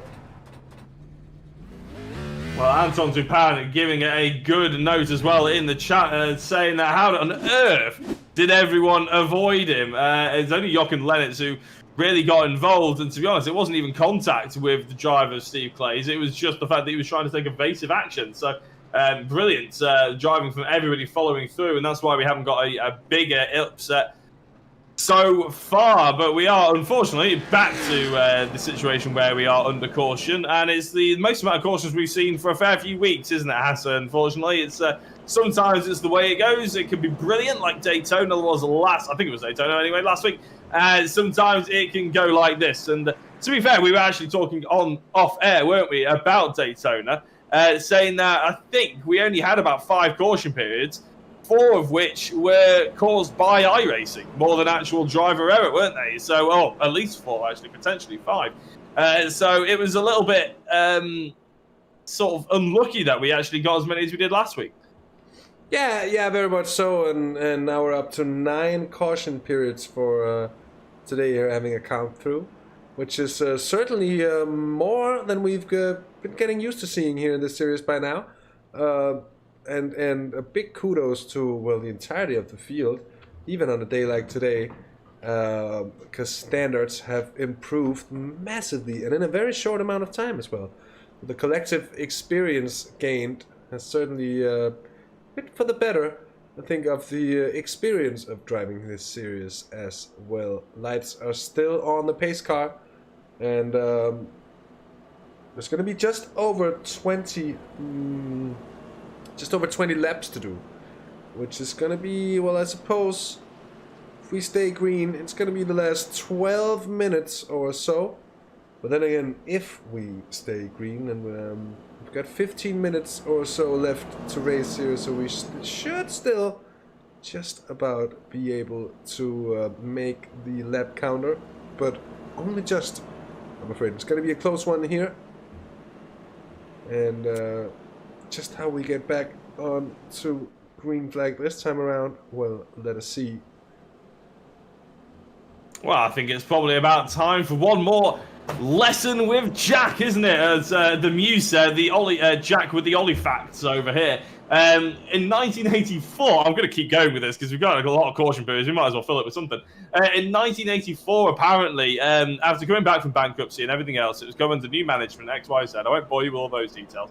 But they managed to extend and make it sort of one of these new massive world stadia of sport, basically. And it came with 40 condos on turn 1, which meant it was actually one of the first stadia in world sport that you could actually physically live at all year round. And I'm guessing you'd have pretty good views of all the racing as well, which is pretty cool. It also came with a 7-story facility that ended up with corporate offices, sticker boxes, and all the other sort of thing. But most sort of noteworthy, I would say, apart from maybe the condos, is the fact that they spent, in 1992, they spent $1.7 million on 1,200 permanent fixtures lighting system, so you can have a night race. Something that's actually going to happen towards the end of the season here at Charlotte.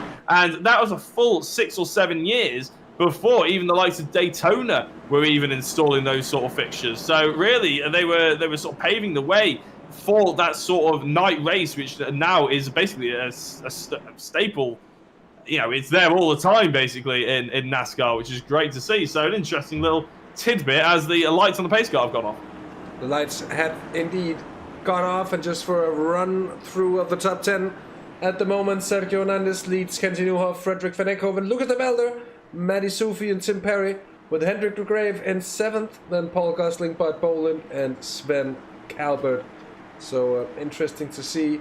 We had some pit stops in this caution period within or along the pitters. But Johan Osorio, anyway, in goes the pace car, and we are back to green flag racing here at Jacko, with Sergio Hernandez going early this time again. Yeah, and he's actually got a great start, hasn't he? So all of a sudden now one of the team down under boys isn't in charge of when they actually get going. They find themselves losing out quite heavily to Sergio with a lucky dog. 22 laps to go. It should be about 12 minutes, maybe 10, if we sort of get a move on with these green flag periods.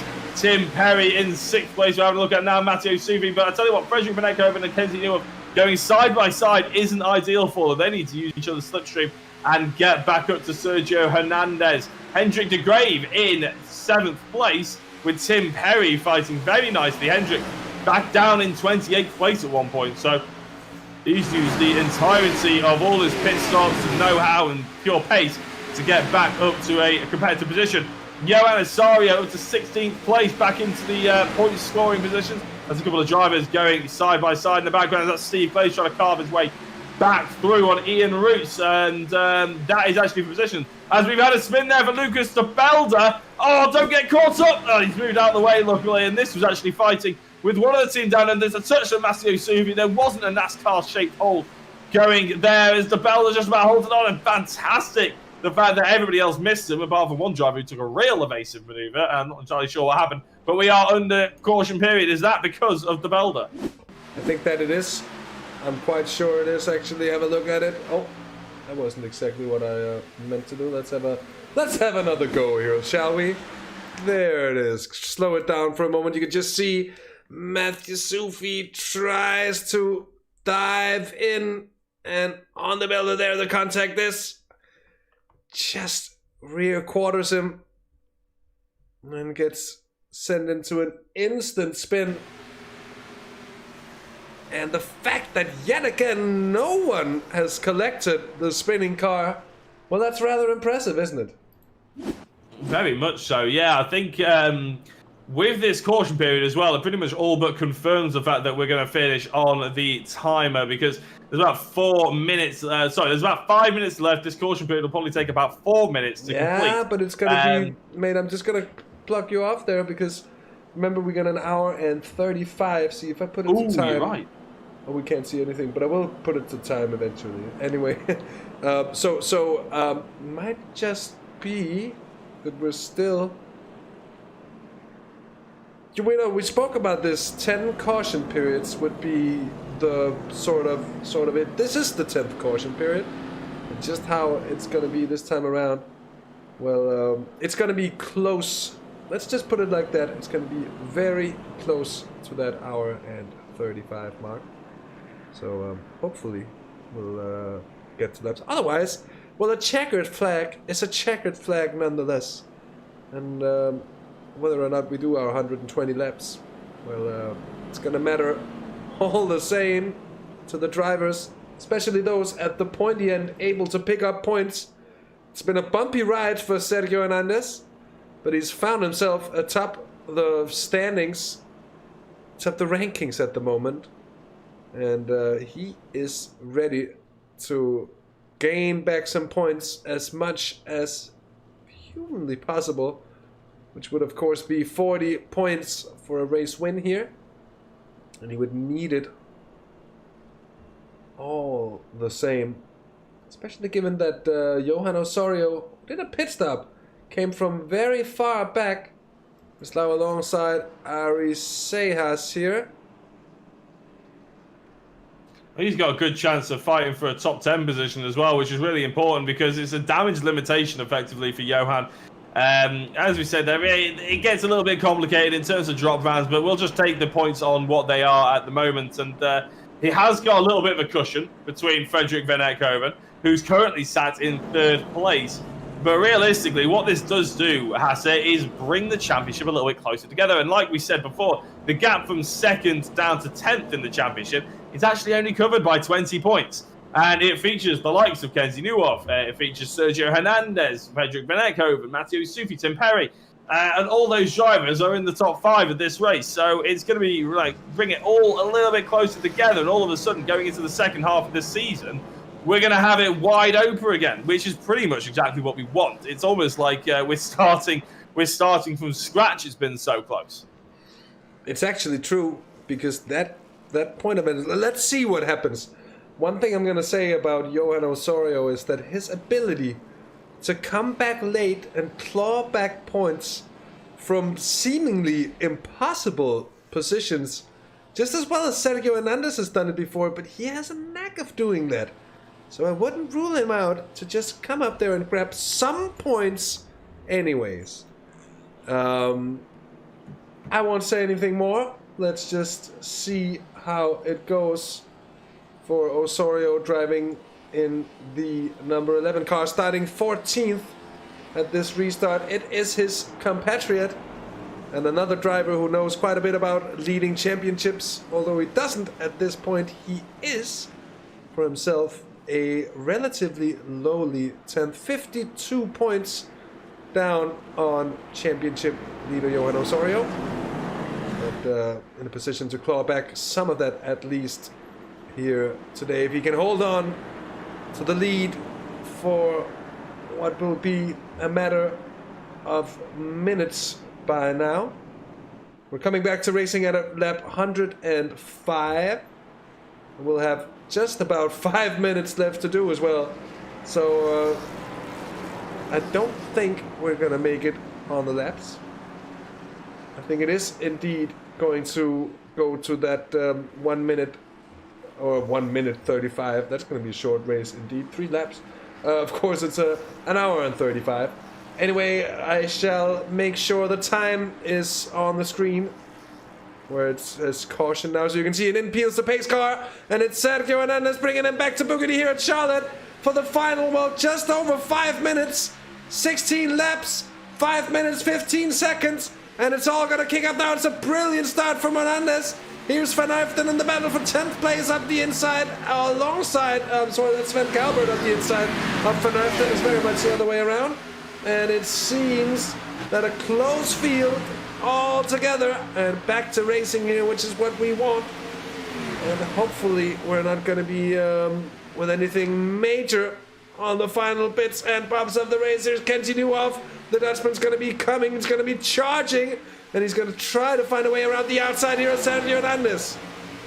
Yeah, Sergio is going to have a lot of pressure put on him now. This is a test of his skill and ability, and also how long he's kept hold of his tyres as well, isn't it? Because these Team Down Under boys haven't really had to push their cars that hard, unlike Sergio, who's been absolutely flying through the order. And will that come to us? Oh, we're under safety car because of what you're seeing on your screen. Bob Boland, who ended Daytona in a bit of a sour way in the chat. I unfortunately feel like he's going to have probably similar feelings at the end of this one. Yeah, let's see what happened to Pod here. Oh, he gets turned by Bram van Uyften. And nothing that he could have done anyway to save him from a hard fate. Indeed, let's have another look at it here. Slowed down and zoomed in. There's the contact. And while that, given that there's a bit of merging between the two as well, that could be a bit of netcode. Let's see. Let's just try and get this from a better angle. Might have been the slightest of netcode, but carnage indeed new here tonight, I'm afraid. And it's been the 11th caution period that we've run into. Are we going to have a a green-white checkered combo here. That's going to be interesting indeed. If I could just get us back to live pictures, that would be appreciated. There it is. Thank you very much. And a good question there, Hendrik. Is it going to be green-white checkered here? I would probably suspect that it will be, to be honest, because I think we're on 1 hour and 32 down. Obviously, we're on a 1 hour and 35 time limit, and I feel like it's going to take probably the 3 minutes that we've got left to actually get back to a green flag winning. So I'm not sure that we have seen 1 or 2 times that we've seen us finish because of the time period under safety car, or under pace car, sorry. But I don't know if that was a glitch or if anybody can shed some light. Normally, it's Anton Dupin jumping into the chat to tell us, isn't it? To be honest, but and yeah, actually, I should say, I'm sorry to cut in, Checo, but just as you said that, Anton Dupin actually did jump in chat and say that green-white checkered is only if it ends on laps. Is what he thinks, but not on time. Well, I mean, so if it ends, if we would have reached the 120 lap, we could have gone to green-white checkered, but it doesn't look like it here. So whether we'll have a lap or not, we'll have to see. Just under 2 minutes remaining, and I don't think lights are gonna come off here. And yeah, this is going to be a checkered flag under pace car then, isn't it? Because it takes a minute and a half to get around, and we've only got a minute and a half to go now. So if we're not on the lights off at the moment, we could unfortunately see the checkered flag drop at the end of this lap. A bit of a shame, but thank you, Anton, for letting us know. Fingers crossed you're wrong, but you haven't been wrong yet, so I would very much doubt that you will be. Bud Boland's engine is gone. Look at this puff of smoke. There it is. Oh, so close to the end as well, Bud Boland. Having to bring the car to a halt on the apron there. And he will not see the checkered flag of this race. That's so gutting for Bod as well, because I don't think he's really put any feet wrong or anything like that. I haven't seen him in too many incidents. Maybe he got caught up in 1 or 2, but nothing's been his fault. And all of a sudden, his engine blows, and that's absolutely gutting for Bod. And it's never the way we'd like to see. I think we saw Kim Bahate ends up with a blown engine last time out. It's just not ideal, is it? It's if you get caught up in a crash or something, then that's one thing. But a mechanical failure, it hurts in a whole other way. Yeah, it certainly does here. 20 seconds it is now. Man, I'm beginning to wonder, are we even going to make it past the line this time around? I think we just about are. 10. I'm frightfully slow. Across the line here. And there it goes. So just a second before, we're going to have 1 more lap to go. And whether it's going to be a white flag here or not, well, that's going to be interesting to see. Jacko, maybe you can have a look in the sim, maybe, and see if the drivers have been given the white flag. It doesn't seem like we necessarily get to see that. No, unfortunately. I mean, I obviously have a little bit of a different view to you, as you're the one broadcasting it, but no, they haven't been given the white flag. So I'm still not entirely sure what's going to happen here. I think all the drivers are going to have to line up as if we're about to go racing, and we'll probably have to build it up as if we're about to go racing, and hope that we do as well for a green-white checkered, and hope that Anton Dupin is wrong for once, because not normally is he wrong. But we'd love to see a fast 30-second finish to this race, even if it is about checkered a minute. Flag. Stephen DeWolf says the checkered flag is out. Oh, that's gutted. Well, if the checkered flag is out, then it will mean that Sergio Hernandez is going to take the victory here, just ahead of Kenzie Newhoff and Frederik van Ekhoven. And we do have to reminisce a little bit on the comeback that Sergio Hernandez has had here, as the checkered flag is now jumping out on your overlay on the top left-hand side of your screen. It will be Sergio Hernandez, and Frederik van Ekhoven's actually just got ahead of Kenzie Newhoff as they came across the line. So I'm not entirely sure how they're going. Are they racing? I can't really decide on this. It says green flag as well. It says race over. I know it says race over on my. Okay, so indeed, Hernandez wins, but ahead of Van Ekhoven. Was that a bit of a team order to just slide ahead and take second instead of Newhoff there? He'll need the points, and they'd expect them to be on the radio together. Bart DeFoss ends up in 9th by now. Of course, we should have results ready to display for you, and we do. It's Sergio Hernandez back at winning ways here at Charlotte after a tough race indeed, an atrocious one. Frederick Van Ekhoven second ahead of Kenzie Newhoff. Bit of a controversial there. Anyone say where was that Ferrari? Schumacher, Barrichello. Maybe you can help me out on year and race and all that. And let Michael through for the championship thing there, Jekyll. Anyway, Tim Perry. I wouldn't know that one. Tim Perry gets 4th ahead of Matty Sufi, rounding up the top 5. It's Paul Gosling, then Henrik de Grave, Bam van Uyften, Bart de Vos, and Johan Osorio 10th in the end. Philip Russell, Ari Sejas, and Steve Kleiss. Then John Tusting, Tony Arias. It's Steve Kleiss. Did I just say that before? I did. I think I didn't. Ariseas, Steve Kleiss, John Tusting, Tony Arias, Thijs van den Berge, Ian Roots in 17th place there. Yves Fredericks. It's Stuart Musselwhite 19th, then Robert Lundgren, Lucas de Belder, Jurgen van der Per, Manolo Rock, John Barnes, Sven Calvert, Leave It Up the Beak, Bart Boland in 27th. Then Kurt van Honacker. It's Jochen Lennertz, Stephen de Wolf, Kim Behate, Fernando Lopez Vinales, and Ryan D. Walker, the unlucky soul. Well, he got second last week, not so lucky this time around, was he? No, indeed he wasn't, and we're obviously waiting for a few people to jump into the interview waiting room. But it's a bit strange, isn't it? I think being that restart, it's not really a restart. Obviously, Frederick Van Ekhoven, obviously being able to just jump Kim Behate at the line, a bit of a strange one considering we were under pace car conditions. You'd have thought that it would to sort of generate the results out of that one. But yeah, here, there, wherever. You got to play the game, haven't you, at the end of the day? So, Sergio Hernandez coming back really strong. Hendrik Gray coming back really strong as well. And, the team down under boys can't really be that disheartened with a 1-2, considering Sergio Hernandez is all the way down in 10th position, or he was all the way down in 10th position in the championship. And Van Ekhoven was obviously in second place in the championship, getting a whole load of points on the number 11 of Johan Osorio. So a good day really at the office for the team down under boys. And I mentioned actually earlier in the broadcast that potentially we'll see Kenzie Newhoff jump out of the way of Frederick. And I didn't think it would actually come to pass if they were fighting it out on circuit, but by the looks of it, under pace car conditions, they didn't mind. No, indeed. And, it's something that we've seen with the helping one another, but they've been fighting as well.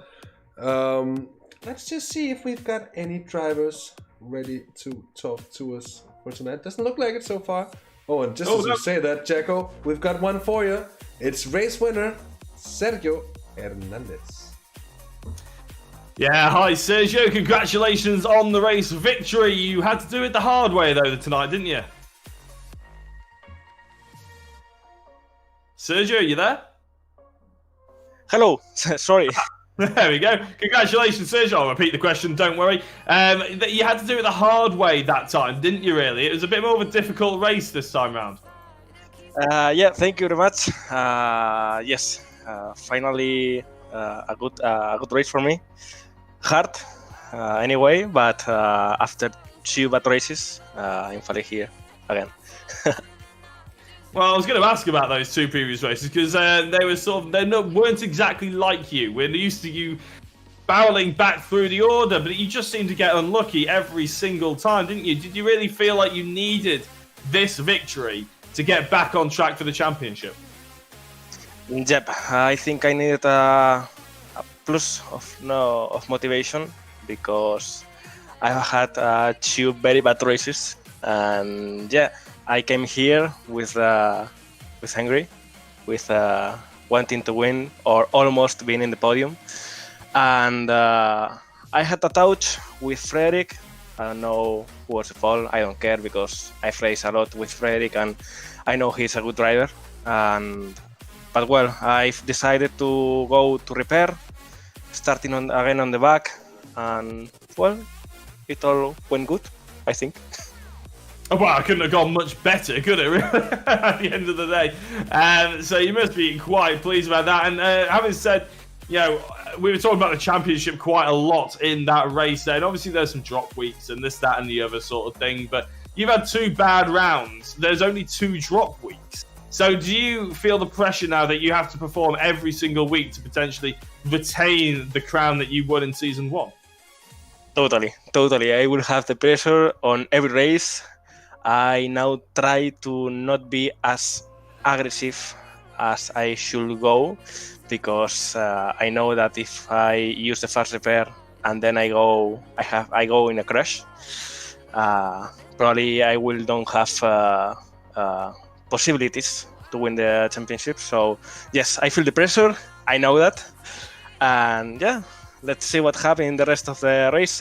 This championship, I'm seeing that a lot of drivers are having more practice after the race, and I'm seeing drivers that the past season, well, I didn't see them in the front of the race, and now they are surprising me. So it's going to be more hard than the last season. Are you enjoying this season more than you did last season, even though maybe last season would have felt a little bit easier to you? Yes, for example, Tim Perry, Matthew Southey. I'm seeing drivers improving a lot. Frederick and Kenzie, of course, always a good drivers, are always on the front. And yes, it will be hard to win the championship again. Yeah, well, is there anybody you'd like to give a shout out, Sergio, before we let you go and enjoy your victory? Yeah, of course, as always, to the organization and to my team, and well, that's all, and to all my friends. Awesome, Sergio. Thank you very much and for coming in to have a chat to us, and obviously congratulations on the win and getting the championship back on track. Good luck for next week. Thank you very much, guys. So that was Jago having a word with race winner Sergio Hernandez. I'm going to have a word with someone too. It's going to be 4th place finisher. He's in the shot as well. It's Tim Perry. Tim, welcome to the booth. A tough race, a very chaotic one. At least that's what it looked like from the booth side of things. How did it feel out there on track tonight? Yeah, it was pretty crazy, really, right from the start. There was a lot of incidents going on. I managed to hit the wall on the first run, which is never a good start. And I meant I had to pit kind of slightly earlier than everyone else and work my way through, which was, obviously not ideal. I had a bit of an incident with Johan as well. Don't know if you want to discuss that.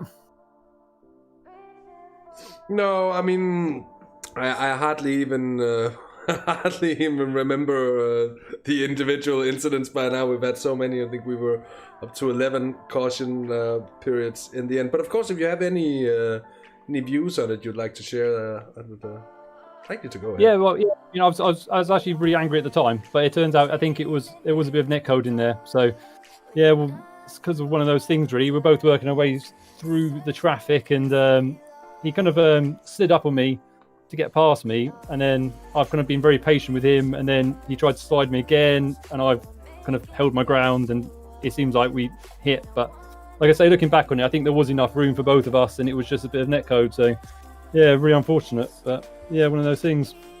It certainly is. It's a thing we don't like to see, and yet we see it so often in netcodes that I think it ended in heartbreak ever so often. Tim, 5th round, another 4th place. You were 4th in the championship coming into this round, very much still in with a shout, and you very much are after this result. What are your perspectives on the last half of the season here? Yeah, I mean, I just love a win, really. You know what I mean? Like, I'm sort of always thereabouts. I've got the pace and qualifying on me, but things never quite pan out in the race. So, yeah, I've been working a lot on trying to save tyres. I've been kind of doing a bit of extra practice here, trying to make sure my tyres were good, and they were, but we never really got any long runs to really show that pace. So, yeah, it was a bit disappointing, but I'm really just hoping to get a win before the end of the season. That's my aim.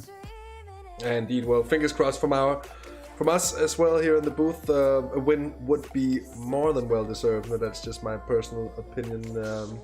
Anyway, Tim, thanks for joining us for an interview here in the booth. And before we let you off the hook, is there anyone you'd like to give a thanks or a shout out to? Just Simracersworld, really, for putting on such a great event. Absolutely love having a Eurozone NASCAR event to do.